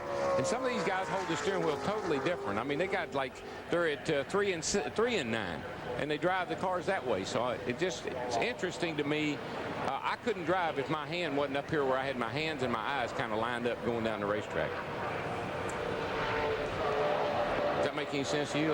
It does. You look confused. No, it does. I was looking at Terry Labonte to see where his hands were, and they look like they're at about 9 and 3. Sounded good to me. Well, Mike was giving me one of those, what is that? Where are we going with this? That's the first one of those books of many over the year. Is that going to add anything to this telecast? Terry Labonte ends up 12th quickest at 49.26. Again, I don't think they're going to be that happy with that run. But he did have his hands in an unusual place. I'm going to make sure you go tell him that. Not unusual, just... He ought to be happy about that 21 car right now. It's not his car, but it is his engine. Oh, yeah. Jack Roush with an eye on his newest protege, Greg Biffle, the champion of the NASCAR Busch Series. But that number 16 has no car owner provisional points to fall back on to get into the Daytona 500. So they need either a fast speed today or a top 15 finish in their qualifying race on Thursday to make the big dance Sunday. Well, so far, Kent's is up there in 8th, and that's, you know, that wasn't a bad lap. He ran a 49.0, but then you look at Jeff Burton, and he's last at a 49.6. So Jack's got him all over the place right now. And this car struggled in practice. He was only 39th quickest at a 49.51. So they need to find at least a half a second, I think, to even be close to safe. More 6 or 7 tenths. Right. 50 cars will take time. 51 cars are entered for the 500. Only 43 will start the race come Sunday. Looks like Greg's electing to run all the way against the wall on his first lap, so that should indicate that whatever this first lap is, he should pick up quite a bit on his second lap. As we've seen, from 5 to 7 tenths has been kind of the norm on second laps once you get down there in the get-go groove. 49.58, that's a pretty decent first lap. Not bad for where he was. So if he picks up that 5 to 7 tenths, he could crack the 48s, and that's not, I would think that'd be good. Well, you see, already he's moved up to the 8th position just as he got down into turn 1 and 2. Bissell finished 13th in his Winston Cup debut at California last year. One of 7 races. Finished second in the Busch race here in July. There you see right there, he's all the way at the bottom of the racetrack through 3 and 4, unlike at the top of the racetrack on his first lap. Quickest way around. Car looks real good. It's got a good ride to it, and it's not bouncing. Mike could get the nose down a tad. Hands are in a kind of peculiar. Yeah, he's at that 3 and 9 position. He's going to be in the 80s. Yeah, 48, 88. Good lap. 8th fastest. I know he drives with his hands in the kind of 3 and 9 position because I've seen his in-car camera. And I don't know how. It must have something to do with the steering box that some guys run. I was accustomed to having to have both hands to pull the car down with, to pull the car to the left. Some of these guys run a really soft steering, and they may have better control with their hands at the 3 and 9 position. Jack Roush walking back. I'm going to keep working on this until I convince you that there's a story there. I'm a believer. Jeff Gordon coming onto the speedway after a tumultuous 2002.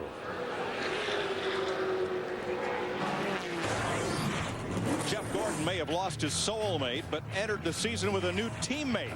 Gordon's protege, Jimmy Johnson, scored 2 quick victories, while Gordon's winless streak reached a career-high 31 races.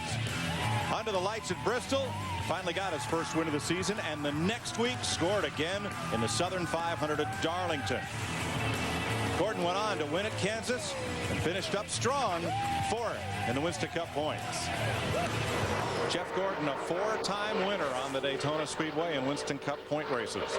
Okay, something we're going to try to do unique today. I have about 4 or 5 of my crew chief buddies down there that's going to talk to me while their car qualifies. I have Robbie Loomis, Jeff Gordon's crew chief, down there. And Robbie, the racetrack surprisingly is pretty quick right now. Yes, Larry, I tell you, I think I'm as nervous as I was the first time I came down here as a crew chief. You can understand that. But the tailwind really seems to be helping the speed. You know, the guys in the engine shop have worked incredibly hard all winter. The guys in the body shop on the body and stuff, you know, I feel like I've left a little bit off on details of the car. We haven't quite been up to speed. We're going to see what we can get here. Right now, here he's going to complete his first lap. He didn't run all the way at the top of the racetrack. His first lap, Robbie, is 49.64. You know, we feel like you need to run in the 20s or 30s to really be pole material. And because he didn't run at the top, he's probably not going to pick up that much on his second lap. Yeah, we've been picking up usually around 6 or 7 tenths in practice. We'll have to see what happens here. I saw what you said. He ran about the middle groove. So hopefully we'll get about 6 tenths, get down there and run about a flat. Well, halfway down the backstretch right now, you're showing in 12th position right now. I'll keep you posted. Just move to 11th position, turn it off into turn 3.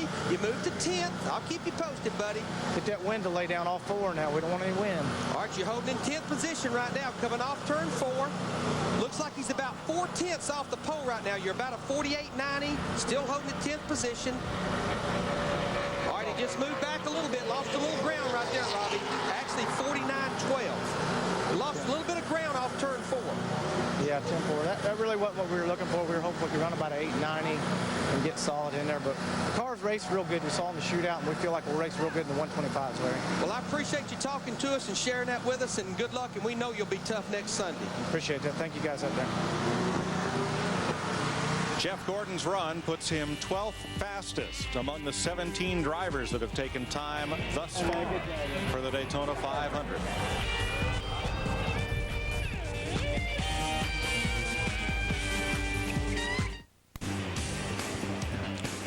Welcome back to Daytona International Speedway, where Emporia, Virginia driver Hermie Sadler has put his own Pontiac in 18th.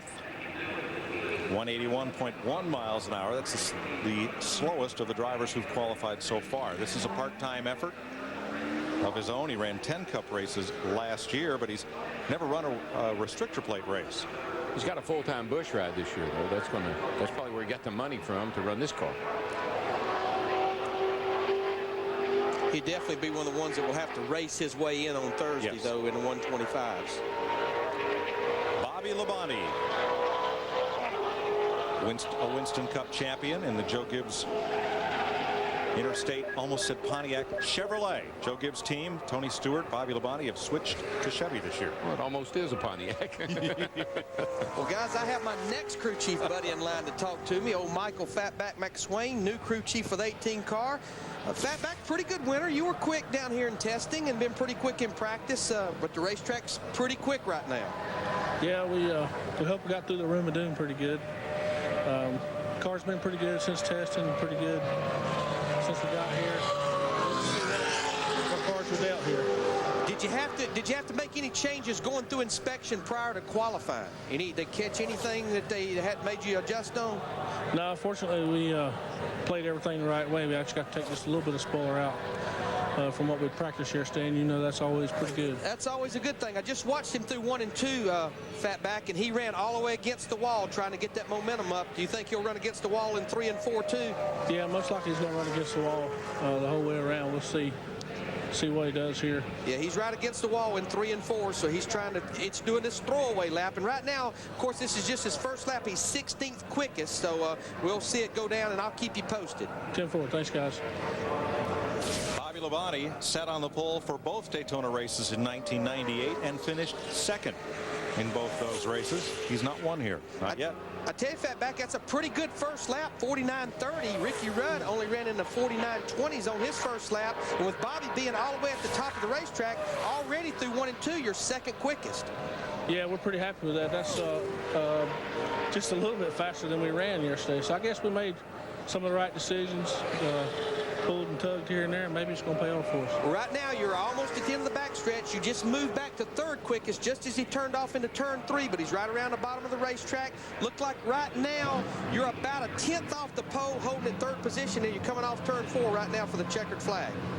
So if we can hold right there, I'll definitely be happy. You can bet on that. He lost just a little bit of ground. Looks like you're still going to be third quickest. Third quickest at a 48.66. Good lap, buddy. Thanks. I appreciate it. Appreciate you talking to me. Good luck on Sunday.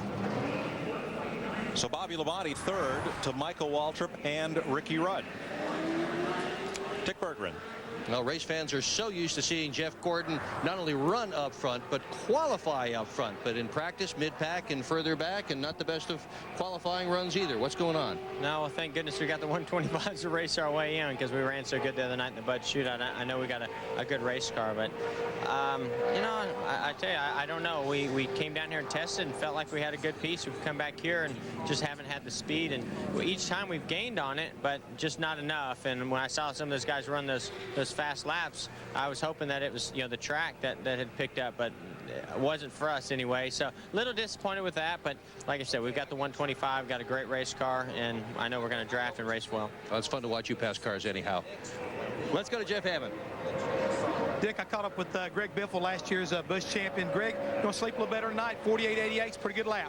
Yeah, it is. I tell you what, I'm really excited about the Granger team. The guys did just a tremendous job getting it to go here in qualifying, and I've kind of beaten myself up. I lost about 250 RPM coming across 3 and 4 over there, and I was just talking to Jeff Gordon. He thinks it might have been the wind, and he said his car slowed up. I was just thinking I did something wrong. It cost us a couple more, or at least another 10th, it seemed like, but man, I'm excited. I just hope it's a good enough time to get me in. I think the car will draft well, seeing that kind of speed in qualifying, I'm hoping, so have my fingers crossed. So you looking forward to a good year? I really am. You know, we tested okay at Vegas, and I ran Petty's car at Rockingham last year and then run really good. So I'm excited about all the tracks coming up. We ran good at Atlanta and didn't get a chance to qualify because it rained out. So some of the first racetracks coming up, I feel that we're going to be okay at, and I'm excited about that. Thanks a lot. Mike? Jamie McMurray is on track. He burst on the scene in Winston Cup racing as last season's late replacement for the injured Sterling Marlin, and won at Charlotte. Went back to his Busch team, and without ever reaching victory lanes, started scoring wins there. This will be his first full season of Winston Cup. And just to pick up a little bit on what Biffle was talking about, when you turn off of turn 4, got the tailwind, it pushes you down the back like you haven't been all week. But when you turn off turn 4, just for an instant before those grandstands starts to shade, protect the wind from the car, that will slow down just a tad. it's come off here. It's about right along there. You'll feel the wind actually hit the nose of the car momentarily until you get up here where the grandstands are. Hey, Jamie's on a pretty good run right now. Looks like he's going to be 6th quick instead of 48.78. Remember, even though he was a race winner last year, this is a brand new team that basically has no owner points. That's right. He drove the 41. No, he drove the 40. Drove Sterling's car, and all those owner points will stay with Sterling Marlin. Steve Burns? With Mark Martin, who's soon to go out. Now, Mark, based on what you've seen so far, track conditions, the sun out, what are your thoughts as you approach qualifying? Just go out there and hold it wide open for 2.5 laps and see what we can get here. Everybody's picked up an awful lot. We've had a really fast car here with the Viagra Taurus, but I don't know if we can pick up that much or not. Maybe we will. If we do, we'll be top 15, but I don't know. We'll have to find out here shortly. Good luck, Mark. Thank you. Let's go to Matt Yoakum. Bobby Labonte high-fiving the Interstate Batteries crew members. So pleased with the 410s, Bobby? Oh, yeah, definitely. You know, you kind of really never know what you're going to have when you mix everything up and put everything in it ready to go. And, you know, it's just, you know, a lot of hard work on those guys back at the shop to build a Chevrolet over the winter time and test it. You know, he came down here and tested it one time, and, you know, Tony had a really good run in his test speeds down here, so looking forward to good things from him. But, you know, just a lot of hard work on those guys, and, you know, we got that 2 laps out of the way, so now we'll get ready for the race. Bobby rolled out 20. Tony goes out 26th. Ken Schrader on the speedway moves to a team that struggled last year with several different drivers in the BAM Racing Dodge. But now here is Schrader, who, Darrell, I think surprised a lot of people in the Bud Shootout Saturday night. Yeah, I think so too. Maybe not himself, but certainly the rest of us, because that car has qualified pretty well last year, but never really had a good race package maybe. But boy, I tell you, in the Bud Shootout, he was tough. And you heard Bobby Labonte talking about mixing it up. He's talking about that voodoo oil, mixing that voodoo oil up, putting it in them cars. Pinch of this and a pinch of that. Yeah, you don't know what you're going to get. Now, you probably run a 1040 weight oil or 1030 in your passenger car. This is 0 weight oil. Viscosity. Yeah. It's thinner than water. Because the thinner the oil is, the less critical it is to get it hot. And the hotter you can get the oil, the better it's going to flow through everything. So you go with the lower viscosity because you don't have long to get it heated up. I know about that. I know about viscosity. I've had viscosity breakdown before. Is that when you had your hands at 3 and 9 o'clock? Yeah, and my foot on the clutch. Ken Schrader will be the senior driver in the field come Sunday. He and Bill Elliott are the elder statesmen of Winston Cup racing. He is a 3-time pole winner for the 500. But boy, he's slipping bad. These guys were pretty quick testing, but they were only 40th quickest, and there you see he's all the way back to 18th right now, so they're not going to be very pleased with this run. I'm sure their hopes are going to be that this car races as good as their Bud Shootout car. That way he can race his way in the Thursday 125s. Michael Waltrip is fastest so far. 21 drivers have taken time. We're not quite halfway through the field.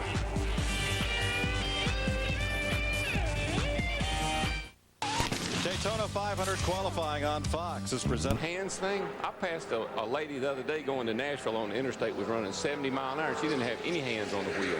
One on the cell phone and one on her. She had her cell phone under her ear. She was driving with her knee and putting makeup on while she was going down the road. I couldn't believe it. Running 70. Running 70. I hope you gave her appropriate hand signals for what she wasn't doing.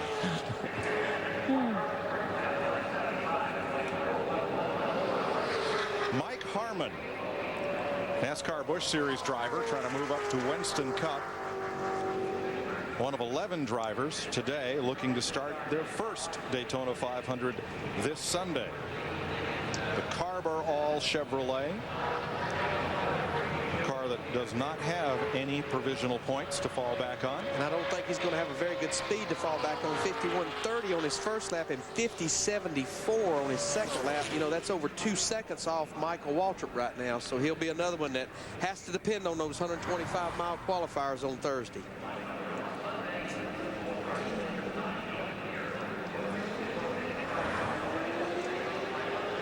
Tony Stewart with Jack Roush and NASCAR's Gary Nelson. next driver on track is one that once he got last season on track, there was no looking back. In May, Mark Martin ended a 73-race winless streak by taking down the $1 million no bull bonus with his Charlotte win. He was the point leader after the fall Loudon race, but an engine failure in Kansas City took him out of the lead. Lost 25 points after finishing second at Rockingham for a rules violation. And even though he was fourth at Homestead, wasn't quite enough as Mark Martin finished second in the Winston Cup standings for the fourth time. Mark Martin in the Viagra Ford of Jack Roush has won Daytona Speed Week's win, the Bud Shootout, in 1999. Mark is a guy that drives with his hands. That right hand is over about 11 o'clock. He has a tendency to drive with his right hand. It kind of lets his left hand float. I've noticed that through the years watching his in-car camera. He just does most of the steering with his right hand, and his left hand just kind of lays on his leg and helps hold the kind of steadies the wheel. And he was by far in practice the fastest of the Roush camp. He was 21st quickest. He was even a little bit quicker than Ricky Rudd, which we talked about earlier, has a Roush motor in it. He's running the high groove here through 3 and 4 on his first lap. His throwaway lap right now, he's 20th quickest on his first lap, as you see by our thing at the bottom. See him move that hand over there? Darrell, am I right in saying you almost turn the car more here in the tri-oval as far as steering wheel input than you do in the corners? About the same, surprisingly. As you come down the short chute into the tri-oval right here, you give her a pretty good hitch. But look how much he jumped up there coming off turn 2. He's all the way to 4th quickest right now. We'll see, moves back to, well, it keeps bouncing back and forth. Got the little fluid blowing out of the right side over there. That just tells you that it's getting rid of some excess water. And it's actually been doing that ever since the first lap, since he took the green flag. That's where the radiator overflow is there, right on the right rear bottom corner of the windshield. And that's been common to the Roush cars in this qualifying session. Well, that car looks like it's really dancing a lot through that turn. There you see he's moved back, keeps moving back a little bit, going through 3 and 4, coming to the flag, 7th quickest. Yeah, I really think the car, I think the car did something weird down there in 3 and 4 because it looked like he was really having to work it to keep it on the bottom. It's like the car wanted to push up, and he was really having to fight with it to keep it down. Mark Martin will start his 19th Daytona 500 this Sunday. There he sees he's completed his lap. You're seeing a lot of water come out that radiator overflow, too. That's not a bad thing. It just means that, you know, it's getting rid of some of the excess water. It's not, doesn't necessarily mean it's all that hot. It's hot, obviously, but it didn't hurt it. Steve Burns with one of the favorites for the pole today. And Joe Nemechek has been fast since we've been in Daytona. Joe, based on what you've seen, you optimistic about a pole run?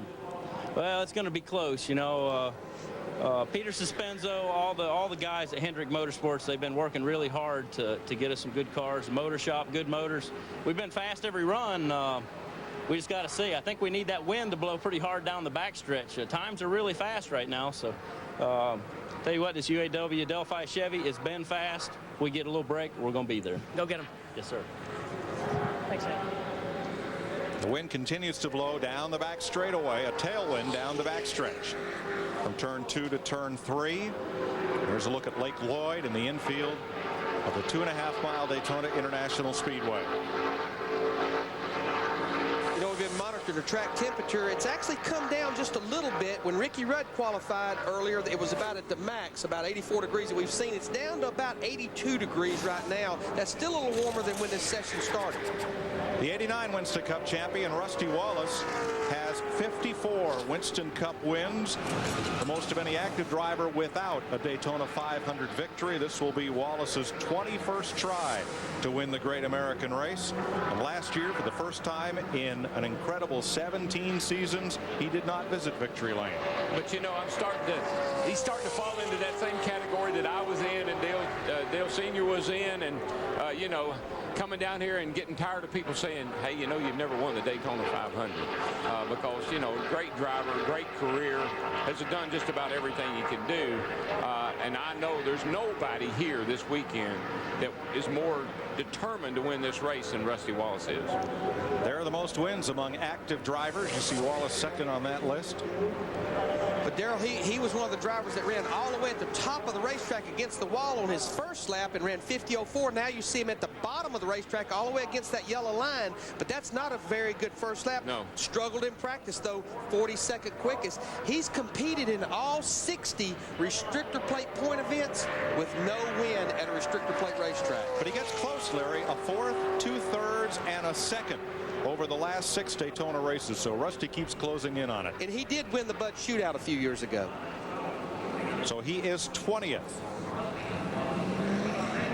of the 24 drivers who have taken time.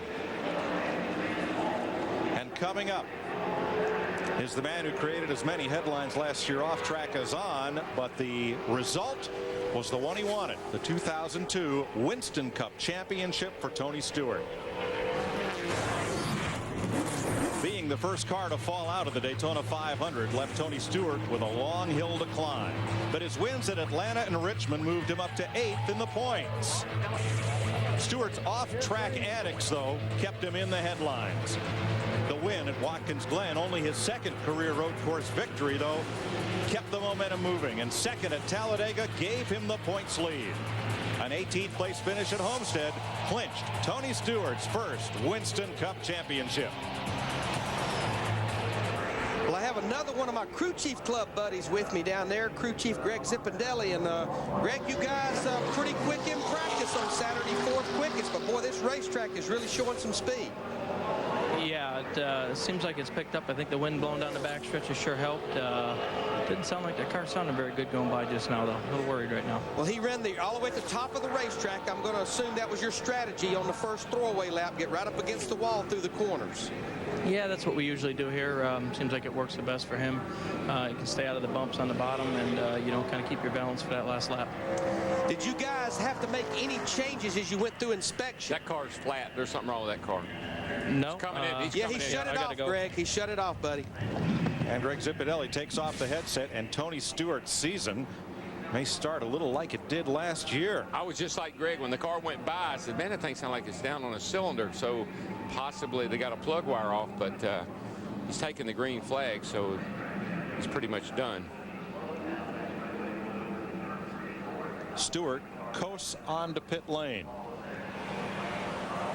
Last year, he was the first car out of the Daytona 500. Engine failure at 2 laps. Daytona is not very kind to him.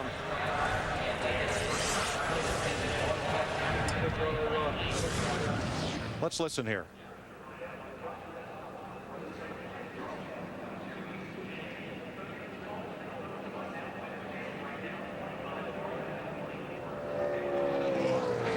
Hear that flutter, that brrr. It's like it's not hitting on all 8 cylinders. No, it's not. It's got a dead cylinder. Like I said, it could be a plug wire, but it's really kind of elementary because he's taking the green flag. He'd have to cool it down, you know, a number of things that have to happen. They only got 5 minutes. It's his teammate Bobby Labonte there in the Interstate Battery uniform talking to him, trying to figure out what went on. Of course, Bobby right now sitting in 3rd position. Now, of course, what this means, Tony will have to race his way into 125, but he obviously has a provisional through owner points by being the Winston Cup champion. This could be our Daytona 500 pole sitter. They called him Front Row Joe Nemechek. He sat on the pole here at Daytona in the fall race of July race, that is, in 1999, and won last July's Busch race here. He has 3 Busch Series poles at Daytona and fast in practice. This Papa Joe Hendricks car right here, this is the family car. This is the car that really started it all, and it's good to see this car run well because the 25 team has struggled, you know, and they've changed drivers and crew chiefs. Now Peter Suspenzo and Joe Nemechek seem to be a good combination. And look at that car, Larry. No wonder it's fast because that baby is sealed off. He has it down on the ground right there. Of course, his time in practice was a 48.59. Michael Waltrip right now is on the pole of the 48.52, so he just has to pick up a little bit from his practice to take the pole away from Michael. One thing I noticed on that car, absolutely sealed off solid. The grill is, Michael had a teeny opening in his grill. This car is taped up solid. And the more that you can tape it up solid, like he has it right here, all this front end right here, what that basically means is it's reducing the drag the maximum amount. No airflow going through to the radiator. Helps it down those straightaways. Darrell, the back end of that car through the tri-oval was really bouncing. Yeah, that's the rear shocks and springs are mandated, so I've seen a lot of cars hopping around. They don't have quite enough rebound in those rear shocks. Guys, I tell you, he went all the way back to 10th, and he's bouncing back and forth between 8th and 9th. Yeah, it's all over the place. And he ran 49.45 on his first lap. We knew we needed to see probably in the 49.20s to be pole material. Right. And slipping back a bit further. And we know, Larry, from our experience, if you're if you put a little extra rebound in those rear shocks in practice, you can run your own rear shocks in practice. It'll make that car go fast, but then you got to go over and get the ones they mandate. He really picked up a lot off turn 4, though. Went all the way from 11th. Looks like he's going to end up about 7th as he crosses the start-finish line. So definitely the run he got off turn 4 helped him a lot. So Joe Nemechek 3/10 off of Michael Waltrip's present pole run. Matt, what happened to Tony Stewart? Well, he's trying to put a smile on the situation, Mike, but Tony, when did the engine first feel like it was starting to lay down? Right as soon as we crossed start-finish line, I don't know what happened. It just popped and it laid down a little bit, and then coming off of turn 2, I watched the revs, and they were about 700 revs lower than they were supposed to be. So if that's the worst thing that happens to us, we'll be all right this year. But, you know, it's not the way we wanted to start off speed weeks, but last year we started off speed weeks great and finished up bad. So maybe we're starting off bad and we're going to finish up good. So it's going to make for a big day on Thursday of racing. I like racing. I hate this qualifying stuff. I like the racing a lot better. This will be fun coming from the back. Tony Stewart, he's done it many times from the back to the front. He'll have to do it again on Thursday to get a great starting spot for Sunday's Daytona 500. Michael Waltrip paces Bud Pole qualifying ahead of Ricky Rudd, Bobby Labonte, and Sterling Marlin.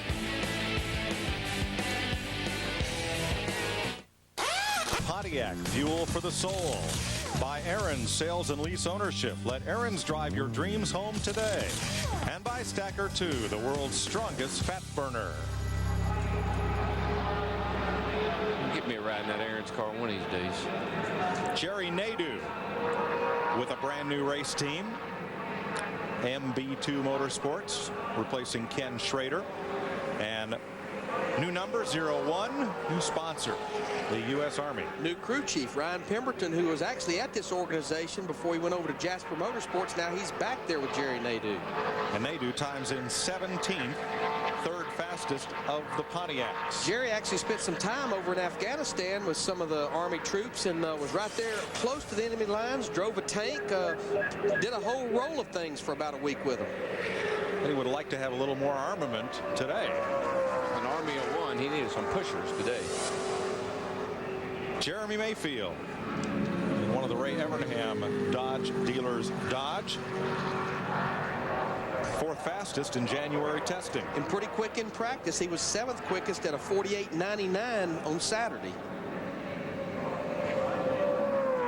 Here's another little bit of information for you. I could now drive a race car if my steering wheel wasn't straight. Hey, boys, hold on. That is a fast first lap, 49.08. Oh, my gosh. That beats Michael by about a 10th and a half. So let's watch our ticker here. Let's see it. It's moving down right here. He's to 5th. Let's see how he goes down the backstretch right here. Oops. Lose a little ground off turn 3, but that was a very quick first lap. So, but he must not have run that right up against the wall. He was definitely down some. Yeah. But that was a quick first lap even for being around the bottom. There you see he's hanging about 8th position.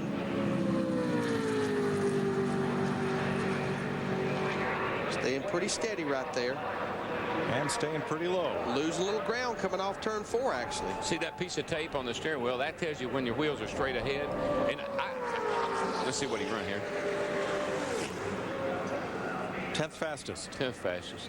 Yeah, I mean, and I don't want anybody to think that you can run the first lap too quick. Yeah. But, you know, if you do run the bottom, you're just not going to pick that much up on your second lap. It's a toss-up. A lot of guys argue about the high line, the low line, but, you know, it's a toss-up. And a lot of people do it based on what gear they have in there. Right now, 2 Chevys, 1 Ford, and 2 Dodges in the Fast 5.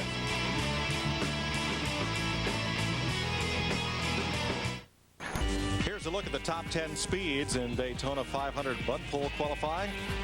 Presented on Fox by Pizza Hut. Now only the front row, which right now is Michael Waltrip and Ricky Rudd, will be locked in today. The 1990 Daytona 500 champion, Derek Cope, in the Friendly's Restaurants Chevrolet, 27th fastest. Steve Burns. And Mike, we caught up with Dale Earnhardt Jr., won here in July. You won the Budweiser shootout. You guys run a roll. Yeah, we're running real good. We got a great race package and a lot of guts and determination. It's probably the best opportunity we got to qualify really well. We haven't done that here before, and we're pretty quick in practice. I don't know how much more we'll pick up, though. We had pretty much a pretty strong run all we had in practice. So I don't know. Michael will run a good lap, and hopefully that'll hold on for the pole if we don't get it. Dale, from what you've seen in the track conditions included, is the pole a possibility?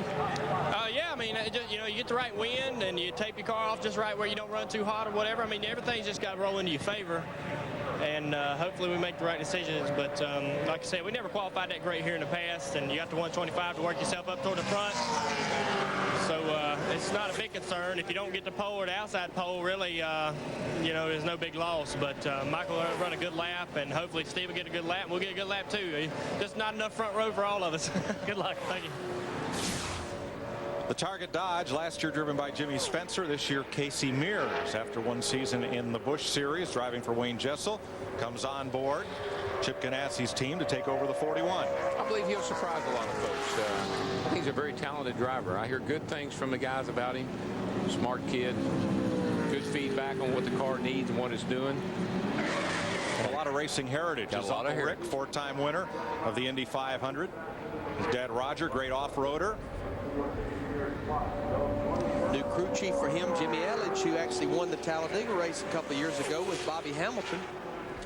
Not a bad run. 14th for Casey Mears. Good and solid. 91. Good job, guys. 91. Always nice to hear. Good job. Especially after all the work it takes to get you here at Daytona.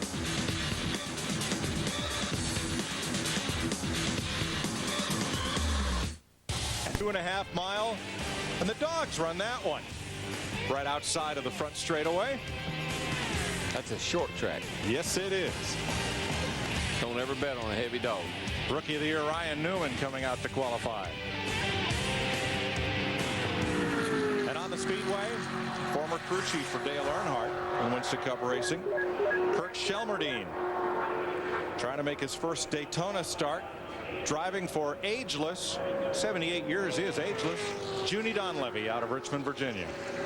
Of course, went to victory lane many times here at Daytona, not as a driver, but as a crew chief with Dale Earnhardt in the July race and many 125-mile qualifying races. The Bud Shootout ran second 4 times up through his crew chief stint with Dale Earnhardt up till 1992. Just never was a victory as a crew chief in the Daytona 500. And that 90 car, every time I think about it, I was sitting in that garage area, that Busch garage area right here, the old one, and Bill Dennis drove that 90 Truxmore car to 3 in a row, I believe it was, Sportsman 300s down here back in the 70s. And I stood there every time we'd come down there and look at that car and figure out how come mine wouldn't run as fast as his.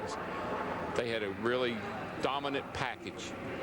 This is the Freddie B's Ford, not a national chain, but a bar and grill in Winston-Salem for Kirk Shelmerdine. Freddie B? Freddie B what? If he makes the race, he'll be the 73rd driver to start a Winston Cup race for car owner Junie Donlevy. It's 29th quickest, so he'll definitely be one of the ones that has to race his way in through the qualifying races on Thursday. Well, Jeff Hammond, these teams are going to have a lot of work to do once qualifying ends.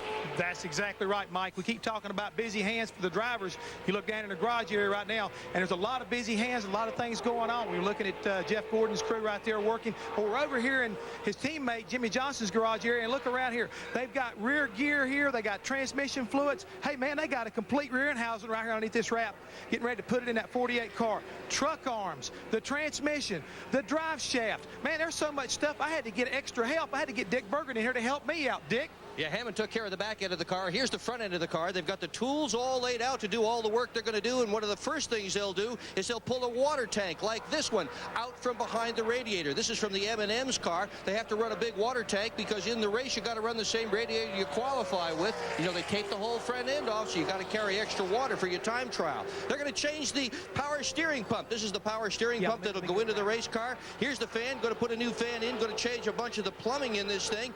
Clutch is under here. They don't want me to show you the clutch, but it's under here. Different overflow tank. Look at all this stuff. The whole front end is going to change as well. A tremendous amount of work will go on between the beginning of time trial and the beginning of the next race. Jeff? Dick, you're exactly right. Just to give you an idea how long this takes, folks, 3 to 5 hours for these teams to change all this stuff out, put the correct race springs in, and get everything realigned and reset up for the 125s on Thursday. That's one of the biggest reasons why these crews are so excited to be able to get this qualifying run in today, so they can get it done to this afternoon and early tomorrow morning before that first practice. It's so important to get ready for the 125s. Mike? It's the difference between making a car go 5 miles here in qualifying and 125 miles on Thursday. Now, those qualifying races will be televised by the Fox Group. You'll see them on FX live at 12:30 p.m. Eastern Time. The Gatorade Twin 125s Thursday. That's why I like being a driver. I just get in the car, qualify it, pull it back in the garage, and say, y'all come and get me when you're ready to practice. I'll be in the motor coach. I'll be over at the motor coach. I mean, essentially, change the tin on your visor. They're changing everything but the body and the engine. Again, we've already documented they cannot change the engine until after the 125-mile qualifying race. Tony Stewart will obviously have to change his. Johnny Benson, the Valvoline Pontiac. Johnny B. very good at Rockingham last fall. Got his first Winston Cup victory after being the Busch champion and the ASA champion, and he will time in 19th. Yeah, and oh, by the way, crew chief, my seat's hurting my back. You think you could put that other seat in the car? You think you might could change it out while we change all this other stuff? While you're not doing anything, could you work on that for me? Get you some wrenches. They're in the top drawer. Let me know when you're finished with it. I'll be in my motor coach. Steve Burns, what are you working on? How about Kurt Busch? Now, Kurt, you guys look pretty sporty in the Budweiser shootout. Tell us about this Daytona 500 car. We're always better racers than we are qualifiers. So this car, like everybody else's down pit road, is a little bit better. And we'll just continue to work on it as the week progresses. So we've had some teammates pick up 4/10, and then Biffle picked up 7/10. So I hope we're on the tall end of it on picking up. Kurt, if momentum counts, you guys should be pretty excited. You won 3 of the last 5 races last year. This is still carrying over. It was a lot of fun winning races like that, and I just wish you could pack it up in a bag and take it with you. So we'll try the best that we can. We'll get a good solid points base built, hopefully by staying out of trouble here in the 500 and getting a good run out of it, and then going to Rockingham, my hometown Vegas, and just continue moving forward. Good luck, Kurt. Thanks. Steve Park, the former modified star from East Northport, New York, on the injured list last year, did not compete in the Daytona 500. Teammate to the present pole sitter Michael Waltrip and to Dale Earnhardt Jr. He was 18th quickest in practice on Saturday at a 49.17. So, you know, he was actually 4, 5, 6 off of Michael Waltrip, Dale Earnhardt Jr.'s times in practice. You know, we talk about they can't change the engine, but you already saw a lot of things that they can change that's hooked to the engine. You saw they're going to change the clutch. I mean, there'll be teams that change the rocker arm ratio. They'll change valve springs. They'll even change maybe the intake manifold, because one intake manifold combination may run quicker by itself in qualifying. One may run a little better in a draft with other cars. Now, one thing is we watch the Pennzoil Chevy of Steve Park. He holds a pretty wheel. One thing that Jeff Hammond mentioned, Darrell, it might sound a little askew to folks who haven't been under one of these cars, is a truck arm. What's a truck arm and what's it doing on a race car? Yeah, well, the long trailing arm hooks up in about right under the transmission, and it runs back, and that's what holds the rear end. That's what the spring's set on. That's a design that was developed in the 60s. Junior Johnson and I don't know, probably Ray Fox were the first ones, or maybe Smokey Umick, one of the first ones to use these long truck arms. And why they call them truck arms? They came out from under a Chevy pickup truck. Ah. It's the trailing arms out from under a Chevy pickup truck. Banjo Matthews, a lot of guys developed this system, and it's worked ever since the 60s. You know, one reason they would change the whole rear end housing would be that they have hubs on them that have lighter grease in them. It's just easier to go ahead and change the whole housing. Also, a little more complicated situation. Maybe for qualifying, has a little different pinion angle in the pads that hold the truck arms on there. Yeah, as we looked at those truck arms, you can see those little silver pieces between the housing and the arm itself, and that does change the pinion angle. You might want a little less to qualify, a little more to race. Steve Park times in 10th fastest in his Chevrolet. Here are the top 10 as we go to break.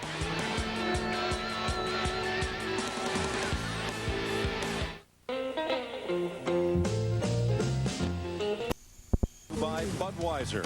The best things in life are the things that are true. Budweiser. Todd Bodine has just completed his qualifying run in the National Guard Ford, and he is 24th. That's a new partnership, Sam Belnavis and Travis Carter, and a new car number for Todd for 2003. Kevin Harvick. That's your buddy, DW. I know, look at him. Look at the rookie. Look at that suit. Man, he looked like Elvis. Boy, Mike Waltrip, he's probably got more part-time jobs. He's probably going to spot for somebody next. I mean, gosh, Dick? What he's doing right now, Mike, is he's doing some interviews for an EA Sports video game, and he's been interviewing driver after driver. It's, I guess, a great way for him to not be terribly nervous about the fact that he's still sitting on the pole. What's wrong? Nothing's wrong. Everything's right. You're on the pole still. Dale Earnhardt Jr. comes onto the speedway.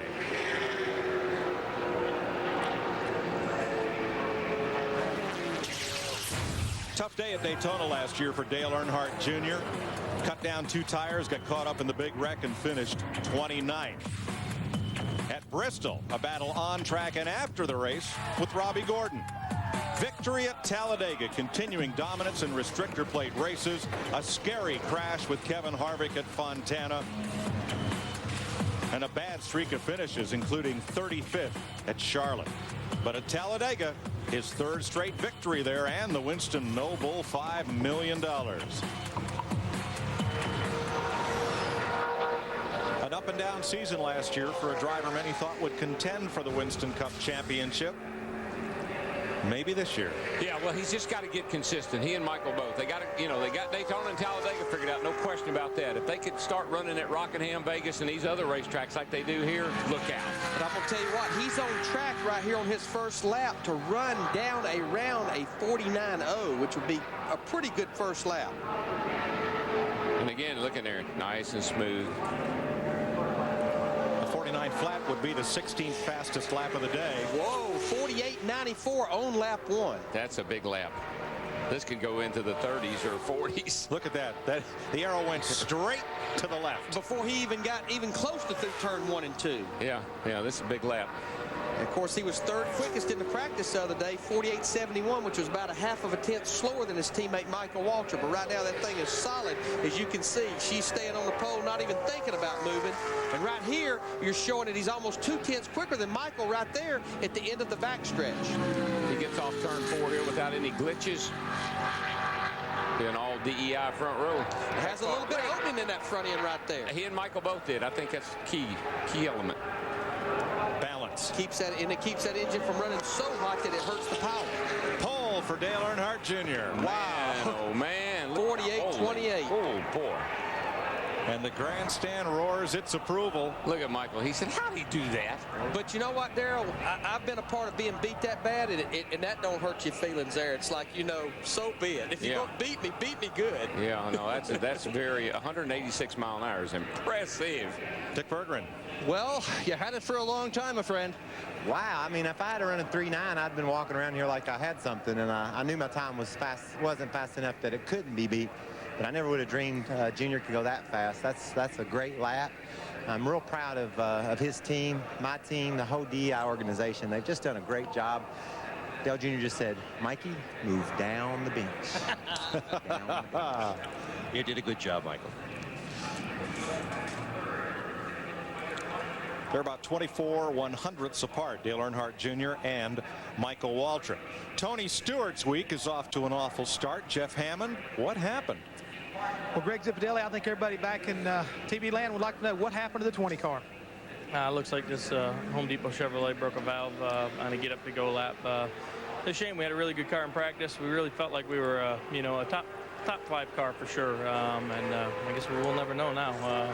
18 car did good. Everybody at Joe Gibbs Racing's worked really hard at switching over to Monte Carlo's. Motor shop's been working hard. We didn't want to start the way we ended last Daytona 500, but hopefully we get this out of our way and we can go race from the back of the 125s and get us a good starting spot. You were telling me a minute ago these guys are getting ready to pull this engine out, and this engine will be back in Charlotte before tomorrow morning, correct? Yeah, we've got a house a couple miles from here with a pickup truck, and one of the guys just went to get it, and it'll be back there before we go to bed tonight in about 9 hours or so. It'll take us about another half an hour, 45 minutes to get it out, and 7.5 hours or so to get it home, and they'll start working on it tonight when we get there to find out what and why, if we can, just to make sure that all the other motors we got down here, we don't run into that either. You know, it's one thing we can't have is motor failures or DNFs. You know, we went through that last year, and it was a frustrating way to start the season. We were able to rebound, but it's just one of those things. I mean, everybody's working hard, trying to get as much as they can out of it. We're hollering at them one day to make us more power, and then I just got off the phone hollering at them because we broke. So I mean, they're not caught in a very good position, but that's what racing's all about. You got to do your best, and we'll see if we can rebound from this here. Well, hopefully our bad luck will be behind them now. Matt? Well, Jeff, on the grid for the Budweiser Shootout, Dale Earnhardt Jr. told me that you wanted to sweep and win everything there was to win here in Speed Week. So far, if this holds up, you'll be 2 for 2. Yeah, it's a really big surprise. I didn't expect to beat Michael's time, but you know, we really, in our practice runs, we were doing about all we could do to get speed out of the car. Really didn't know if we'd pick up any, but we must have, you know, I mean, we got a great car. Richie Gilmore and the guys did a great job. We got a better engine combination. We really have never qualified well here. We got a great engine combination, and Richie and the guys really found a lot of torque. It drives the car down into the corner. I mean, it's really amazing to have a car that runs so good, but Tony Jr. and Tony Sr., everybody that had their hands on this thing, and even the shootout car, everything that we brought down here has been good so far. So we're really excited, and you know, hopefully it's the pole. We don't know. What's it going to mean to you if it holds up and you win the pole? It's just great, you know. I want to get all the trophies I can. I got a long ways to go to catch Daddy, so but I'm gonna give him the best try. We'll hold the phone. Jeff Green, who was so quick in the first practice, he didn't even bother to go out in the second practice, is coming to the line, and Maynard Jr. off the pole. He did it. He did it. 48-23. Oh, my goodness. I mean, he ran a 10th quicker on the first lap than Junior did. That is big for Richard Childress Racing. Jeff Green, who's second at Loudon last year, was the best finish of the season for Richard Childress Racing, has just knocked Dale Jr. off the pin. Well, don't forget, Harvick sat down on the pole down here in July, kind of surprised everybody. That's a big surprise to me. I don't know about you, Larry. Well, I think that the indication, he didn't even run the second practice the other day. They were so good in that first practice, he skipped the second practice, but I'm going to bet that lap surprises even them. But you know why you do that? Because these cars we talked about, they're so sensitive. If you take the air cleaner off of one of them and put it back on wrong, it won't run a lick. You know what other Richard Childress driver used to say just cover it up when he was happy with the car? Dale Earnhardt Sr. I wish you'd look at the media around Dale Earnhardt Jr., but I think they're going to leave him shortly and go meet this man right here in the 30 car, Jeff Green. I was going to follow up on something that Zippitelli was talking about. When you get ready to qualify, all through practice down here, you run with a rev limiter with a chip in the box so you don't over rev the engine. Allowed at 7,000 maybe. They take that out to qualify, but they tell the driver, now don't turn the engine over 7,000 through the gears because the tolerances are so close on these valves to piston and the big rocker arm ratios they run. If you happen to over rev it just a little bit, you can knock a valve out of one of these things. Jeff Green trying to become the 4th driver to win the Daytona 500 pole for car owner Richard Childress. Ricky Rudd did it in '83, Dale Earnhardt in '96, and Mike Skinner the year after, 1997.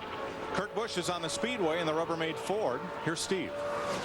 And Mike, we've caught up with Jimmy Johnson. Jimmy, you were quick in practice the other day. You were one of the guys shaking your head when the 30 car just posted that big number. Well, first I was shaking my head when the 8 car ran this lap, and then out the 30. You know, we had our package figured out last year at Hendrick Motorsports, and especially with Chad, you know, on the 48 team here, to find that speed for qualifying. And with this new package, you know, the rules that have been applied on us through last year with losing the track bar and the rear weight, we haven't found that sweet spot where that speed's at. We've got a great race car. We showed it the other night. Lowe's car was up front. front. You know, we even caught the draft from being way back. So, you know, qualifying isn't going to determine how the race is going to be. But we sure would like to have a better qualifying time for some pride and some things like that. But these guys are working hard. I need to thank everybody at the shop and everybody for doing all they can. And we'll be good on Sunday. Thanks, Jimmy. Thanks. Kurt Busch on the speedway. Jeff Green has just knocked Dale Earnhardt Jr. off the butt pole for Sunday's Daytona 500. Yeah, and Mikey, Jeff Green just told Dale Jr. to move down one spot. Move down the bench. Move down the bench. And the tough part of that for Michael Waltrip is now he's third on the list, but he doesn't start third in the 500. It'll all depend on how he races his way into the field on Thursday. Yeah. Right now, he and Jeff Green would be in the same race, qualifying race. New crew chief for him, Mike Bean, that moved over from Cal Wells. Car chief is Dave Skog, who was actually Jeremy Mayfield's crew chief. So they moved a lot of crew chiefs over there to that operation. A lot of offseason changes. By golly, it helped. Helped right now, anyway. Kurt Busch is 22nd fastest. Here's Matt. Well, when Jeff Green climbed out of the car, you said, whoa, that's cool, but you still have a teammate left to go. Do you think you can hold off and hold on to the pole? Well, we hope so. AOL car's been fast all winter long, and Mike and the guys really did a great job of conserving a little bit of speed, and didn't think they had that much left, but they said we was going to be good. So. And you even skipped the practice. Yeah. Well, it's no need in practice if you think you know what you got. And when you unload these cars down here, Matt, you know pretty much what you got. So. Did a great job over the winter doing the fab shop and the motor room. Everybody, what they do. It's a driver's dream to come out here and put it on the mat and just steer it, and it's pretty easy for me. Thanks, Richard. Congratulations, buddy. So we're one step away from getting this pole here. I'm still shaking. This is easy for a driver, but I'm still shaking because of where we're at. Daytona is something else. Jeff Green made the 500 last year. His first 500 start in 3 tries.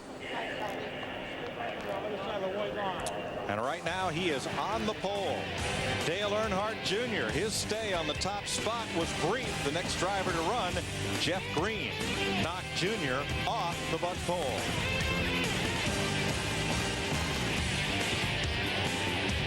Afternoon here in Daytona 500 butt pole qualifying. His teammate Dale Earnhardt Jr. knocked him to the outside of the front row.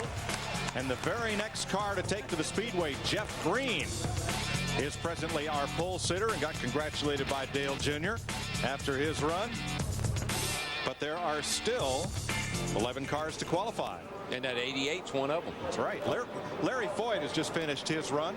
Not a bad run either. 24th quick. Running the Harris Dodge for the 1972 Daytona 500 champion and 4-time Indy winner, AJ. And that's a team that changed makes. Last year they were Pontiacs.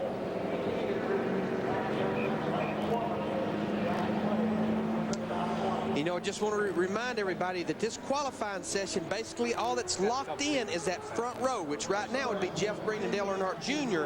But then you have to race your way in. And we look right here in the Gatorade 125s on Thursday. The top 14 finishers, position 3 through 30, comes from those finish. But what makes today so critical for everybody else is getting that good speed to where it's puts you in right there, position 31 through 36, should you have a problem in the 125. And, of course, the rest of the field through provisionals from owner points and then a past champion. That's right. Leaving here today, Larry, only the front row starters and the top 7 in the point standings from 2002 will know that they are in the Daytona 500. Exactly.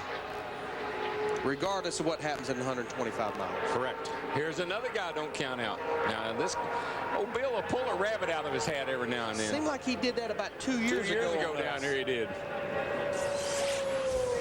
The pole sitter in 2001, not to mention 1985 and 86 and 87. The most butt poles all time for the Daytona 500, a record he shares with Buddy Baker, the 1980 race winner, and the great 3-time Winston Cup champ, Cale Yarborough. He was 16th quickest in practice, and I talked to Ray Evernham. They were not very happy after their practice session, but I don't think they indicated they were very happy after their practice sessions 2 years ago either when he sat on the pole. No.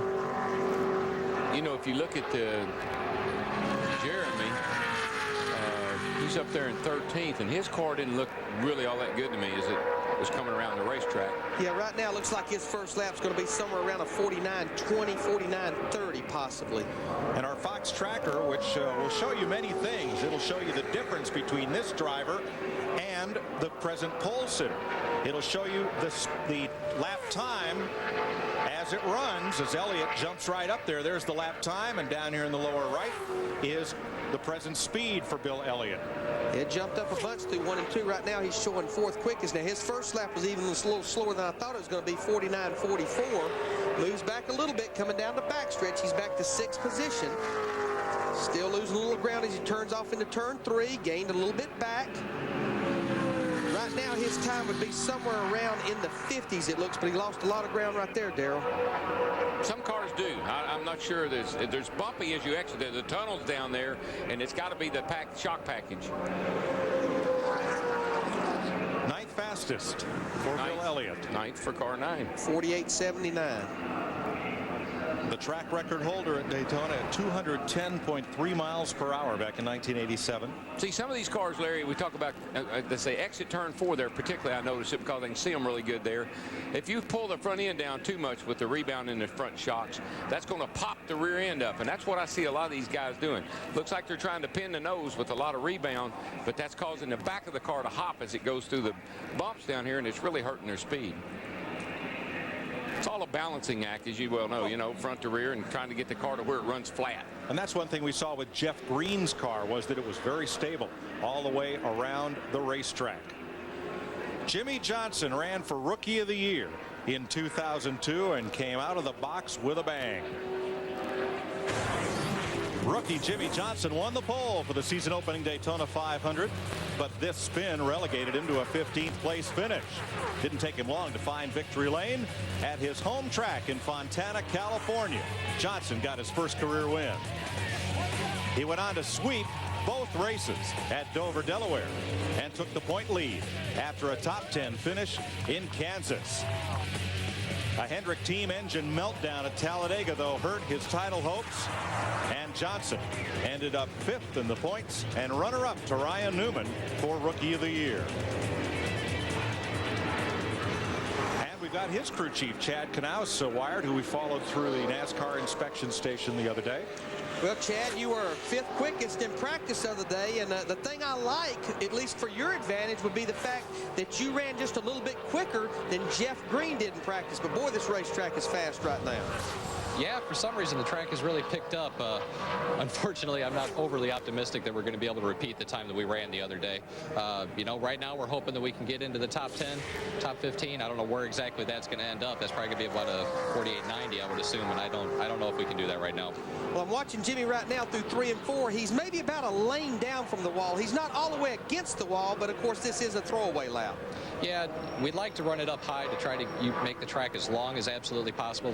The restrictor plate engines don't get up to speed very well, so he tries to stay up there, but he doesn't like to run right on the white line, right on the wall. He gets a little nervous, he might smack the wall, but that was a decent first lap for us, so I'm pretty happy with that. Yeah, 49.44. Of course, now Jeff Green, he did run a 48.80 something on his first lap, so you're going to have to pick up a lot, really, to get in that first couple of rows. Yeah, again, for that first lap right there, I'm going to be pretty happy with that. I think that right there is probably going to put us about a 48.79, and that's actually better than what I thought we were going to run. Well, coming off turn 2, you were actually in 4th position now at the end of the backstretch going into turn 3, which is where he's at now. You're bouncing back and forth between about 8th and 9th position right now, which puts you somewhere in the 70s, like you're saying. Now he just gained a 7th. Coming off turn 4, he lost a lot of ground right there. Yeah, Chad coming off turn 4, he's back to 13th. We'll see what it does. Yeah. I had 85. What'd you guys have up there? All right, 48.82. That puts you in 14th. So, again, not a bad place to start the 125s. No, I don't know how that puts us with the rest of the Hendrick cars, but, as long as we're in the first couple of Hendrick Motorsports cars there, I'm pretty happy with that. Well, we appreciate you talking with us, and good luck on Thursday and good luck on Sunday. Chad, congratulations on last year's season. Thanks a lot, and hopefully we can repeat it. couple of things that Jimmy alluded to there, the driver, a little bit ago, is they lost the track bar. What NASCAR did is they mandated an angle that you could run the track bar on. The big angle, when it's real high on the right and real low on the left, did something to the cars, kind of pushed the rear of the car down a little bit, plus the rear weight. Last year, I know cars that were qualifying down here with about 54% rear weight, 55% rear weight. In other words, they were taking all the lead and everything they could and putting it in the back of the car to get the back to go down when it went around the racetrack. NASCAR again this year mandated that you can't do that. They've got to, I think you got to be 50-50 to qualify this year. You can't be more than 50% of your total weight on the rear wheel axles, on the rear wheel weights. To answer Chad's question, among the Hendrick cars, they're 27 thousandths of a second behind Joe Nemechek. You'd think, well, that's nothing. Huh, that's 3 positions. But you know what? Chad was pretty good. He said, I think we'll run a 79. He didn't miss it by much. Nope, not got him much an at 82. all. There are the Hendrick Motorsports Chevrolets, and Johnson is second of 5. And, you know, guys, what I'm seeing, of course, this was NASCAR's goal coming down here with all 4 makes pretty much having aero equal bodies, is we look not only within the teams but throughout the whole field that the cars are so equal. They're so close. We've never seen that in Daytona qualifying before. They've always been real spread out. Look at all those 8 from the faster guys up here. You know, you kind of throw those first 2 or 3 out, but from Sterling Marlin 6th all the way down to Casey Mears 19th, all those cars are within 2/10 of each other. Pretty close. Steve Burns. Well, Jeff Green in one RCR car is on the pole. Robbie Gordon, his teammate, about to go out. And then the third teammate, Kevin Harvick. It's pretty exciting for RCR. Well, I think if you go back and look at it, it's been that way for a long time. These guys at RCR do a great job with all their speedway stuff, and you never can tell what's going to happen until you get done. So Jeff put down a great lap, and that's great for all these guys back at the shop that have been working their hearts out in the body shop and the motor shop and throughout the whole organization. So whatever happens with these next 2 cars, that's quite a feat for the AOL Chevy, and hopefully our Goodwrench car will run just as fast. I was going to say, does Jeff's run give you confidence? Well, his car's been fast, and our car's been fast, and they've all been fast. So hopefully everything just comes together right, and never can tell. Good luck. Thanks. Robbie Gordon, Kevin Harvick, John Andretti, and Ryan Newman will be the next cars to take to the track in butt pull qualifying. Welcome back to Daytona 500 qualifying, where Jeff Green and Dale Earnhardt Jr. right now hold the front row for Sunday's 45th running of the Daytona 500. But Robbie Gordon, who again hopes to do the Indy 500, Coke 600 Memorial Day double, is on track for Richard Childress Racing, the second of 3 RCR cars to run. I'll tell you, that car sounds good getting up to speed, Larry. Yeah, I tell you, he by far, though, in practice of the 3 Richard Childress Racing cars was the slowest. He was 32nd quickest at a 49.37. His 2 teammates were in the top 11 in practice. But these restrictor plate engines, man, when you tune them up, you never know what they're going to do. I mean, they really become a whole different animal when you put a good tune-up on them. I tell you, on his first lap, he really made some gains coming off turn 4 as he went on that short shoot heading to the start-finish line. He ran what I call down the hill. He came off of a 4 there and cut it down and got a run. Looks like it worked. Right now, he's 3rd on the board. And he's been good here in qualifying. 6th in last year's Daytona 500 pole qualifying, and 4th for the Pepsi 400 in July. Now he went up around. There's a real big bump right around the bottom of 1 and 2 down there. The reason he was up a little off the bottom is he went around that bump. Right now, though, here at the end of the backstretch, turning off from turn 3, losing a little ground right there, but he gained it back right there. He's down to 2nd here in the middle of 3 and 4. And the difference between that and the pole, just 58/100ths of a second. Getting up off the corner right here is what's made all the difference in the world on the cars that have been fast. Right now, he's on track to run probably in the 30s anyhow. Possibly down in the 20s. Should be down in the 20s. Lost a little bit of ground right there. And that sets him 3rd, right behind teammate Jeff Green. Another good run. And that is almost a second quicker than he ran in practice. Wow. That's a lot of voodoo oil in it. They rubbed it all over that baby. It's a good lap. I got to believe Richard Childress is awfully proud of his group right now, because that's 2 of 3 cars in the top 3. Plus, you got to look at Ricky Craven down there in the 13th spot. That's RCR power. That's with the Pontiac. So far, so good. A A lot of strong cars left to run, including our Rookie of the Year. Steve? Yeah, don't go away. Hey, thanks, Mike. We've caught up with Ryan Newman. Ryan, how optimistic are you about qualifying? I don't know. I mean, this isn't like qualifying at Rockingham. This is a lot different. And good to see how good a pace we got here. I mean, this doesn't really tell much about the 500, really. The 125s are a better read. Do you feel good about your qualifying run, though? I'll tell you when we're done. I mean, we don't know really what to expect with the tracks picking up. And, you know, I think we're 17th or 20th or something like that in qualifying practice. So, you know, we're not a pole contender, but we'll see what we got. Thanks. Thank you. Kevin Harvick, the GM Goodwrench Chevy of Richard Childress, the pole sitter here last July. You know, DW, one thing I noticed, the difference between the Richard Childress Racing Chevrolets and the Dale Earnhardt Incorporated Chevrolets is they are taping the Richard Childress Racing Chevrolet front end is pretty solid. Don't look like there's any openings in that front end. Well, yeah, you're right, but here's something I noticed. They got an opening down here that Dale Jr. and them don't have. But it's taped up solid right now for qualifying. And, so they may, I'm not sure what the theory is, but they've got a little different approach. He's running a fairly high line right now on his first lap. Comes off turn 4, runs it down the hill right there, a little bit like what Robbie Gordon knew. Not quite as much as Robbie did. Right. Pretty smooth. 49.30. That's not a really great first lap. We'll just have to see how much he picks it up. Jumped it up a bunch right there, all the way up to 5th position, coming off turn 2. Chevrolet, you know, watching Dale Jr. the other night and watching these cars qualify, these cars do something getting in the corner. They really pick up when they turn off into the corner, as if in yaw, what we talk about in yaw, it's hiding that spoiler better than some of these other cars are. There's his teammate and pole sitter right now, Jeff Green, watching what's going on out there. Harvick through turn 3 and 4, off turn 4, holding about 5th position. Looks like he's on track to run about a 40 or 50 right now. But his car's not as smooth as Jeff Green's was. Jeff Green's car was silky smooth. And Kevin Harvick is 6th fastest. 4 Chevys and 1 Ford. That of Ricky Rudd. Right now sit in the top 5. 3 Childress cars in the top 10. That's pretty impressive. Not bad, a full second. How about this race team?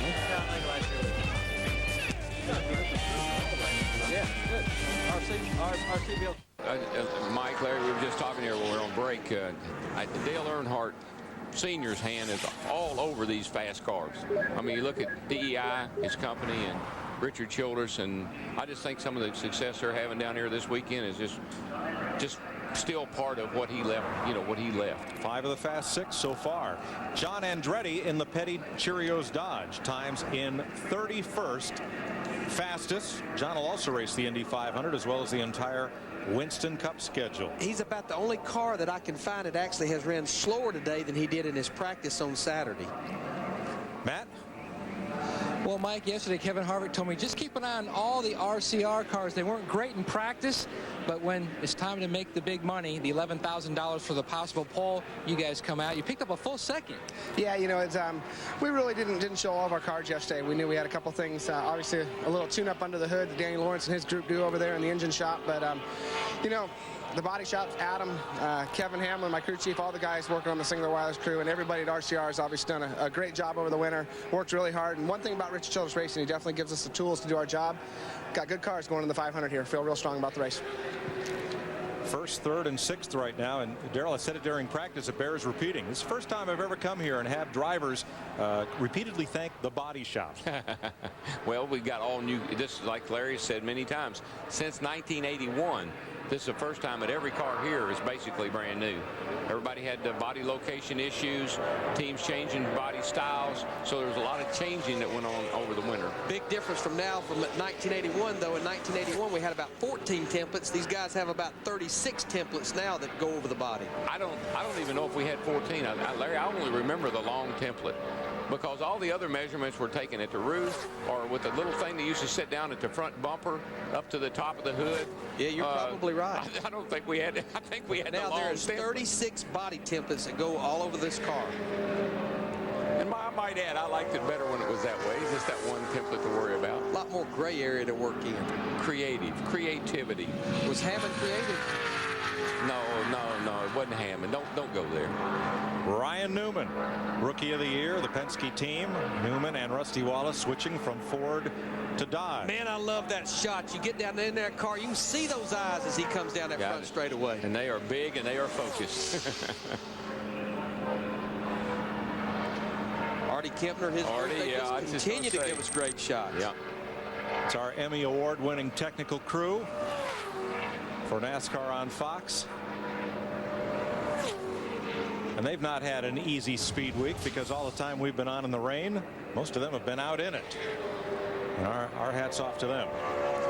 Ryan's first lap, not a very good lap, 49.71. I just, Rusty and Ryan, both their cars, they tested well down here. They put up some big numbers testing, but they haven't been able to back it up.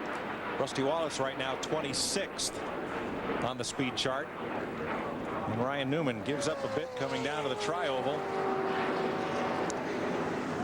And ends up 28th. I just wonder if something's going on with the racetrack. I just mentioned about John Andretti not being able to back up his practice time. Ryan Newman has not backed it up either. He's about the same as he ran in practice. That's something we've not seen all day long. I started to say that, but then I said, it hadn't been all that long ago when those Childress cars all qualified, and it didn't seem to hurt them any. So I don't know. The wind looks about the same. Track temp's about the same. Maybe it's the sun in the driver's eyes as they come off turn 4. No sun in Jeff. Yeah, no sun in Jeff Green's eyes. Stars, maybe.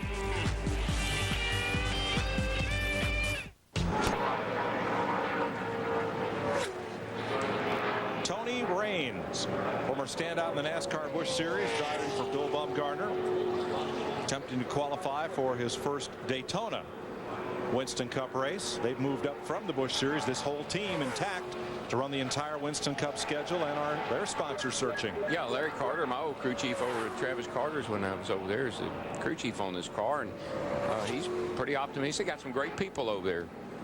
Yeah, they were 10th quickest in practice on Saturday. Put up a good number, so, yeah. We'll keep a close watch on this group. Steve Burns. And Mike, we caught up with Dale Jarrett. Dale, from what you've seen previously, is the pole a possibility? No, not unless they did something I don't know about, or they're letting us by with this spoiler here. No, I had no idea those guys were going to run that fast, and to be quite honest, I'm a little disappointed. My enthusiasm coming down here was quite high, but I can't say that it's that right now. Not disappointed in my guys and the effort they've made with this UPS Ford, but we were told that everything was pretty much equal, and doesn't seem to be quite that way in my eyes right now, but maybe that's clouded, and I'm looking at for us to have a good run. We'll just have to work on it and try to get it to draft. That's all that we can do. We know we're nowhere close to that speed that they have, so the best we can do is get it to driving good, or I can keep it wide open on Thursday and Sunday. Thanks, Dale. Okay. There is only one Ford in the top 12 right now, and that is Ricky Rudd, 5th. Okay, let me ask you a question, Larry, Jeff, if you're listening. If all the bodies are the same, what must be the difference? I'd say there could be something to that 5th spring underneath the hood of that thing. That's it. Jeff. Well, Mike, I've caught up with a man who's pretty happy right now. Richard Childress, all 3 of your cars right now looking pretty strong. Yeah, we are really proud of the AOL number 30, and every one of them. They, if it doesn't hold up, everyone at RCR Steel has done a great job this winter in turning things around. And the engine shop, they've just kept tearing engines down.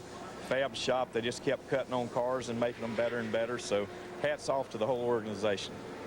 Well, good luck this weekend. Hopefully you have a good 125. Thank you, Jeff. If you are just getting home from work or school and missed the new 2003 paint scheme of your favorite driver, Daytona 500 pole qualifying will re-air tonight on FX at 8 p.m. Eastern Time. Now, Stevie, Sarah, Jess, that's 248, honey. 248 on the TV.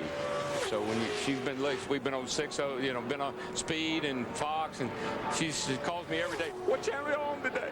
Now, our only hopes would be there's not another family out there with a Stevie, Jessica, and Sarah. Walter 248. Yeah, Walter girls. But I mean, 248 is pretty common. So. Dave Blaney, the Jasper Engines and Transmissions Ford, new crew chief Booty Barker, who guided Scott Wimmer to victory in the Busch Series last year. These boys struggled in practice on Saturday. They couldn't get any better than about 44th quickest.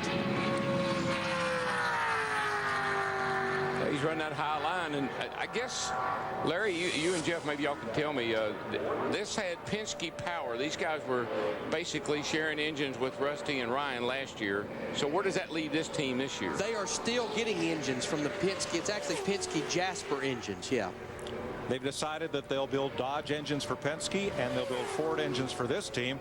In fact, I'm told they were experimenting with Dodge engines last April when both teams were still running Fords. Well, yeah, I know that for a fact, because when I was running the truck for Melling, I was over there right near their engine shop, and they were borrowing intake manifolds and headers and all kind of stuff, and to run on the dyno then. But I tell you, just so you could look at our chart how much ground he lost just down the back straightaway. I mean, his first lap was 50.28, and right now he's all the way back to 36 quickest on his second lap. So they just not getting this car where they need it here at Daytona. So Blaney, the former World of Outlaws sprint car champion, is going to have to race his way into the field. He is 40th. Now, let me tell you, when you got a tailwind down the back straightaway and you lose speed, you got a problem. Because you should just normally with the wind pick up some speed down the back straightaway. So Dave Blaney is 40th of the 45 drivers who have completed their time trial runs. Next up, former Daytona 500 champion Dale Jarrett. But that's how we used to tell. Dale Jarrett and new crew chief Jimmy Elledge were plagued by early season engine troubles here at Texas, finishing 24th. That put Todd Parrott back atop the pit box, and Jarrett got his first win of the season at Pocono in June. Jarrett did a spin and then win at Michigan in August.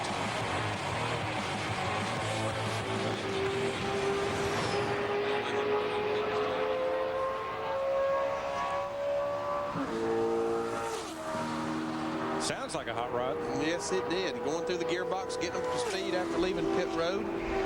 I would say this would be probably the last bullet that Jeff Green will have to dodge. Dale Jarrett was 6th quickest in practice on Saturday, and didn't sound that optimistic, but you never know about old DJ. No, of course, we know the car is, in the past, has been capable down here. But what I was going to say, Mike, there before we went to that piece was, the way we used to tell if we were good down here or not was down the back straightaway. That's the only speed we really looked at.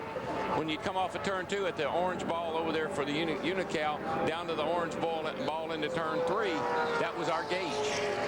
You know, all year long, if you're wondering when your car is going to be coming up, all you got to do is look up here and you'll see who the next qualifiers are. There you see that we have the 33 car of Christian Fittipaldi, the 23 car of Kenny Wallace, and 11 car Brett Bodine left.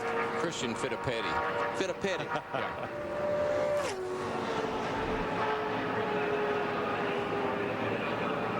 Dale Jarrett, 3-time Daytona 500 winner. A lot of restructuring in that organization. Brad Parrott, who at one time was actually the car chief for this team, then went over and did some other things. Actually was Jeff Burton's crew chief on the Busch Series last year. He is now the crew chief. Todd Parrott, been crew chief for this team for 7 years. He's actually the director of competition. He's going to give technical support to his brother Brad Parrott and to Raymond Fox III, crew chief for Elliott Sadler. And Dale Jarrett had the perfect hand position on the steering wheel as he came down into the trial. 34th, and look at the jump on lap 2. All the way up to 4th, and he's just now in turn 2. Now let's see what happens as he goes down this backstretch. Reason for that big jump, these cars take more than a full lap, almost 2 full laps to get up to full speed. And depending on what gear they got, what kind of engine combination they got, it can make a huge difference on that second lap. Just watch this right there. He did lose a little bit of ground going down the back straightaway. Slid back to 6th. Now he's back up to 5th. He's just losing a little bit of ground all the way around the racetrack. Off turn 4, he's back to 7th. Car wiggled just a little bit there on the exit of turn 4. This is going to be a good lap for DJ. Picks up a spot to 6th and ends up 7th. The second fastest of the Fords, Ricky Rudd, is 5th overall. Great job, guys. Great job. That was his crew chief, Brad Parrott, just telling everybody, Dale Jarrett, everybody here with that race team, good job. Qualifying for the Daytona 500 is finally over. Now we can get ready to race. Robbie Gordon congratulating Jeff Green. It's not over, but it is doubtful based on the practice speeds that any of the 3 drivers remaining can displace Jeff Green. One face that's missing from the Daytona 500 lineup, Jeffrey Bodine, who finished third here 1 year ago. At the end of last season, got spun out of his ride, competed in the Budweiser shootout, and he's going to drive a Craftsman truck here on Friday. But kind of funny that a fellow who had finished third 1 year ago won't be in the great race, and a former winner. Yeah, and come Sunday. He ran 10 races last year and made over $1 million. So he ran all the right races last year here in Indianapolis and places where they paid big bucks. And to be able to run 10 races and win over $1 million, that was pretty impressive. And he told us the other day he had mixed emotions about driving in the truck race. Right. You know, but based on what happened to him here a couple of years ago. Nearly cost him his life. Yeah, and so I could understand why he would have. Andy Petrie Racing is a team who almost didn't make the Daytona 500. Look at that big piece of debris back there he had to go around. It's a plastic bag, I think, Darrell.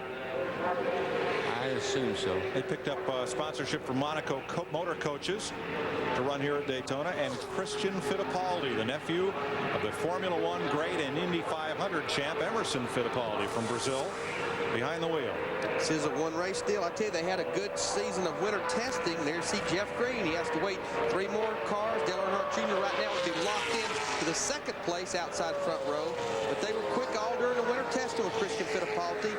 28th quickest on Saturday in practice. Okay, I'll only call him Fittipaldi when he drives for the Petties. How's that? That's fair. Okay. Which he actually ran the ARCA race a couple of days ago. Yeah, for the Petties. Did a great job. He's only had one Winston Cup start. Came last November at Phoenix. DNF'd.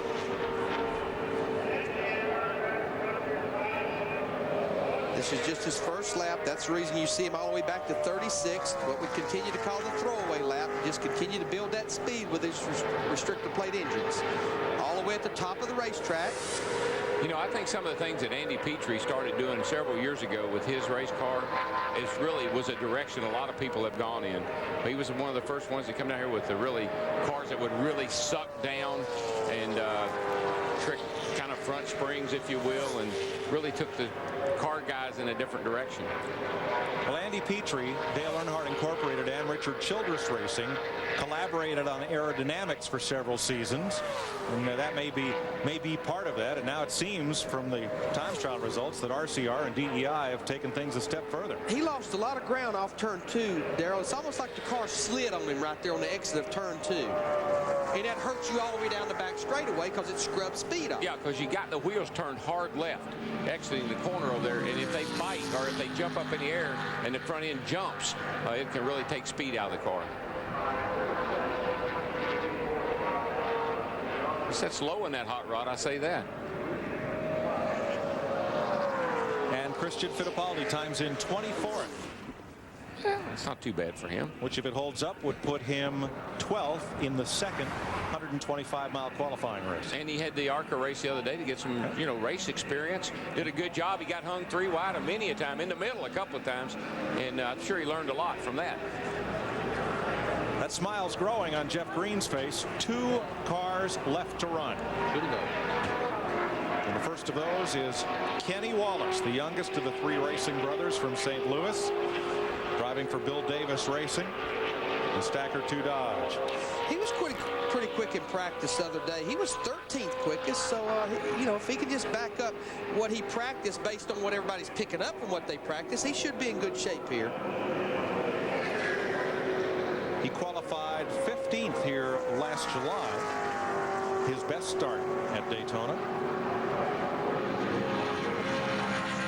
He'll be looking to start his 8th Daytona 500 on Sunday.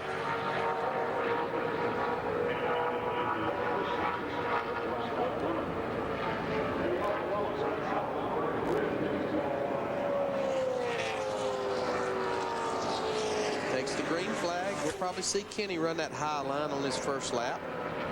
Philippe Lopez, the crew chief on that car, someone I worked with at DEI when I drove the Pennzoil car, doing a really good job. He and Kenny are. He definitely is all the way in that top groove through 1 and 2. Of course, his teammate right now, Ward Burton, in the 22 car, he's 19th quickest. Car looks good. It looks nice and got a nice attitude. It's not hopping around. You know, that's one of the big keys. Yeah, we talk about getting the rear spoiler out of there, but these teams spend so much time in the wind tunnel trying to figure out just where that car wants to run as far as the attitude front to rear. Yeah, that's huge. And you can overshock the front like we talked about and get the thing hopping, and they won't run a lick like that.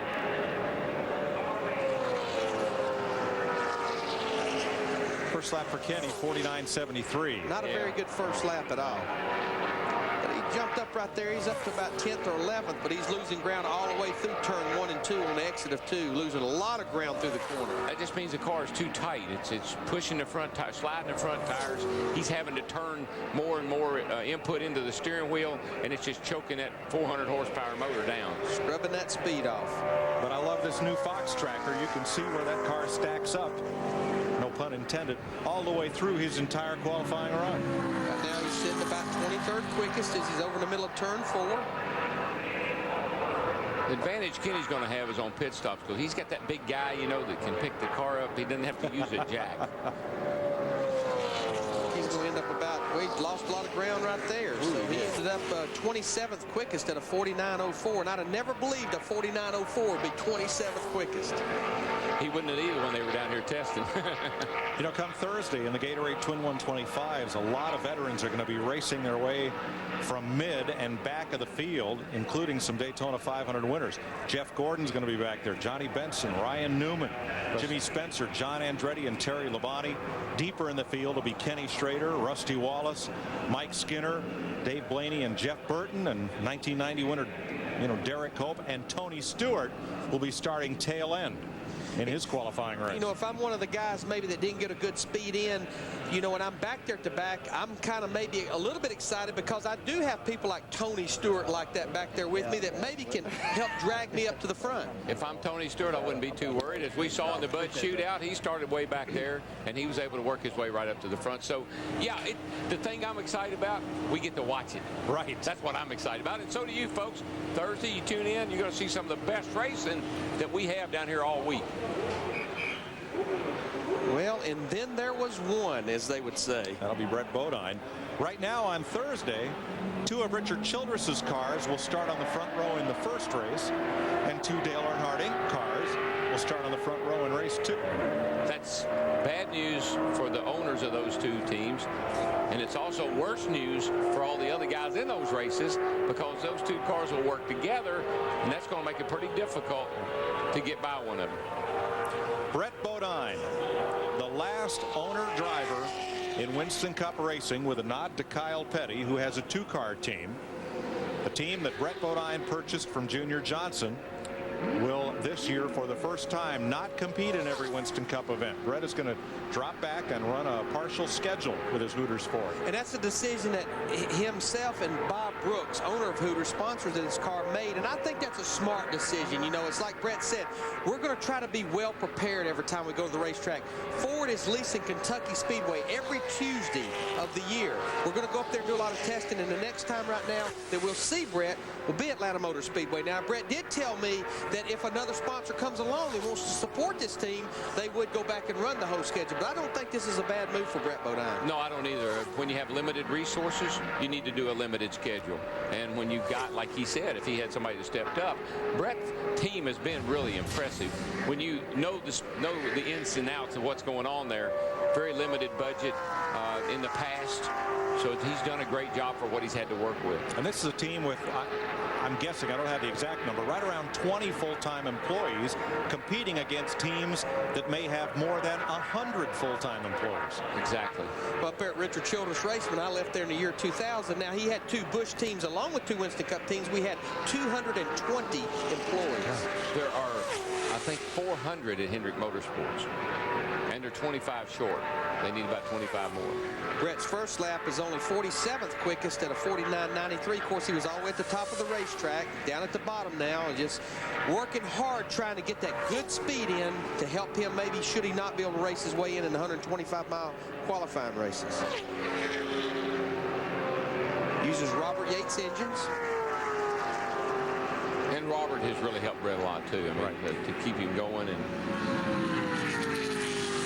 they're just people in this sport that got big hearts, and they'll help people when they're really needed the most. This is not going to be much better than probably about a 49.30 or 40 something. 49.37, that's 41st quickest. That's not going to be a very good speed to fall back on. Daytona 500 pole qualifying is over, and the Bud Pole winner is that man, Jeff Green of Owensboro, Kentucky. Chevy congratulates Jeff and the number 30 Monte Carlo on today's pole. No car has dominated Winston Cup racing like the Chevy Monte Carlo. One more reason why Chevy says wherever there's a winner's circle, we'll be there. Dick Berggren. Second career pole is such a big one for the Daytona 500. How big a moment is this for you? I don't think there's any bigger one, Dick. You know how big it is to be here and to be racing here, period, is awesome. Just proud of what my RCR guys done over the winter. It's Fab Shop, the engine shop.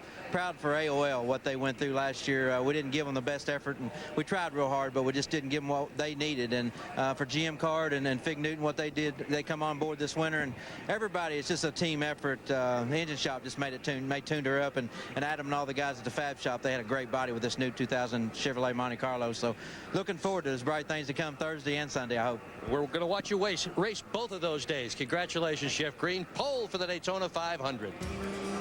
That also puts him on the pole for race 1 of the Gatorade Twins on Thursday. He'll share the front row with his teammate Robbie Gordon and the two Fords in the second row there, Rudd and Jarrett. That's a steamy crowd right there, bud. Yes, it is. You know, you used to always see kind of an easy 125 and a hard 125. I believe both these are going to be tough. Loaded for bear. 14 drivers will transfer to the Daytona 500 out of each of the twin 125s, the first 14 to finish, not including the pole sitter. Now race 2 puts Dale Earnhardt Jr. on pole next to his teammate Michael Waltrip. Yeah, and you know the thing about this pole, it's the best one to win because you're on it for almost a week. You get to enjoy it a little bit. You get to enjoy this bad boy.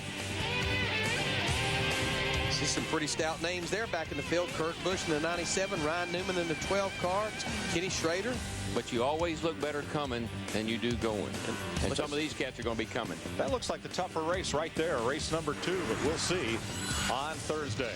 So the front row for the Daytona 500, Jeff Green, Dale Earnhardt Jr., both in Chevrolets.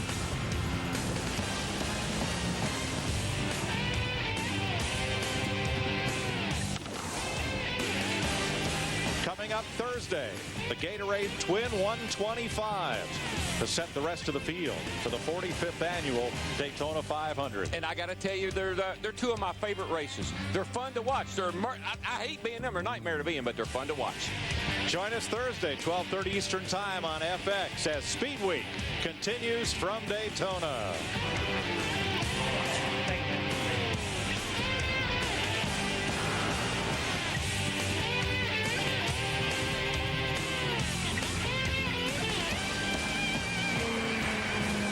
All of us at NASCAR on Fox, thanks for waiting through the rain and thanks for joining us for Bud Pole qualifying for the 500.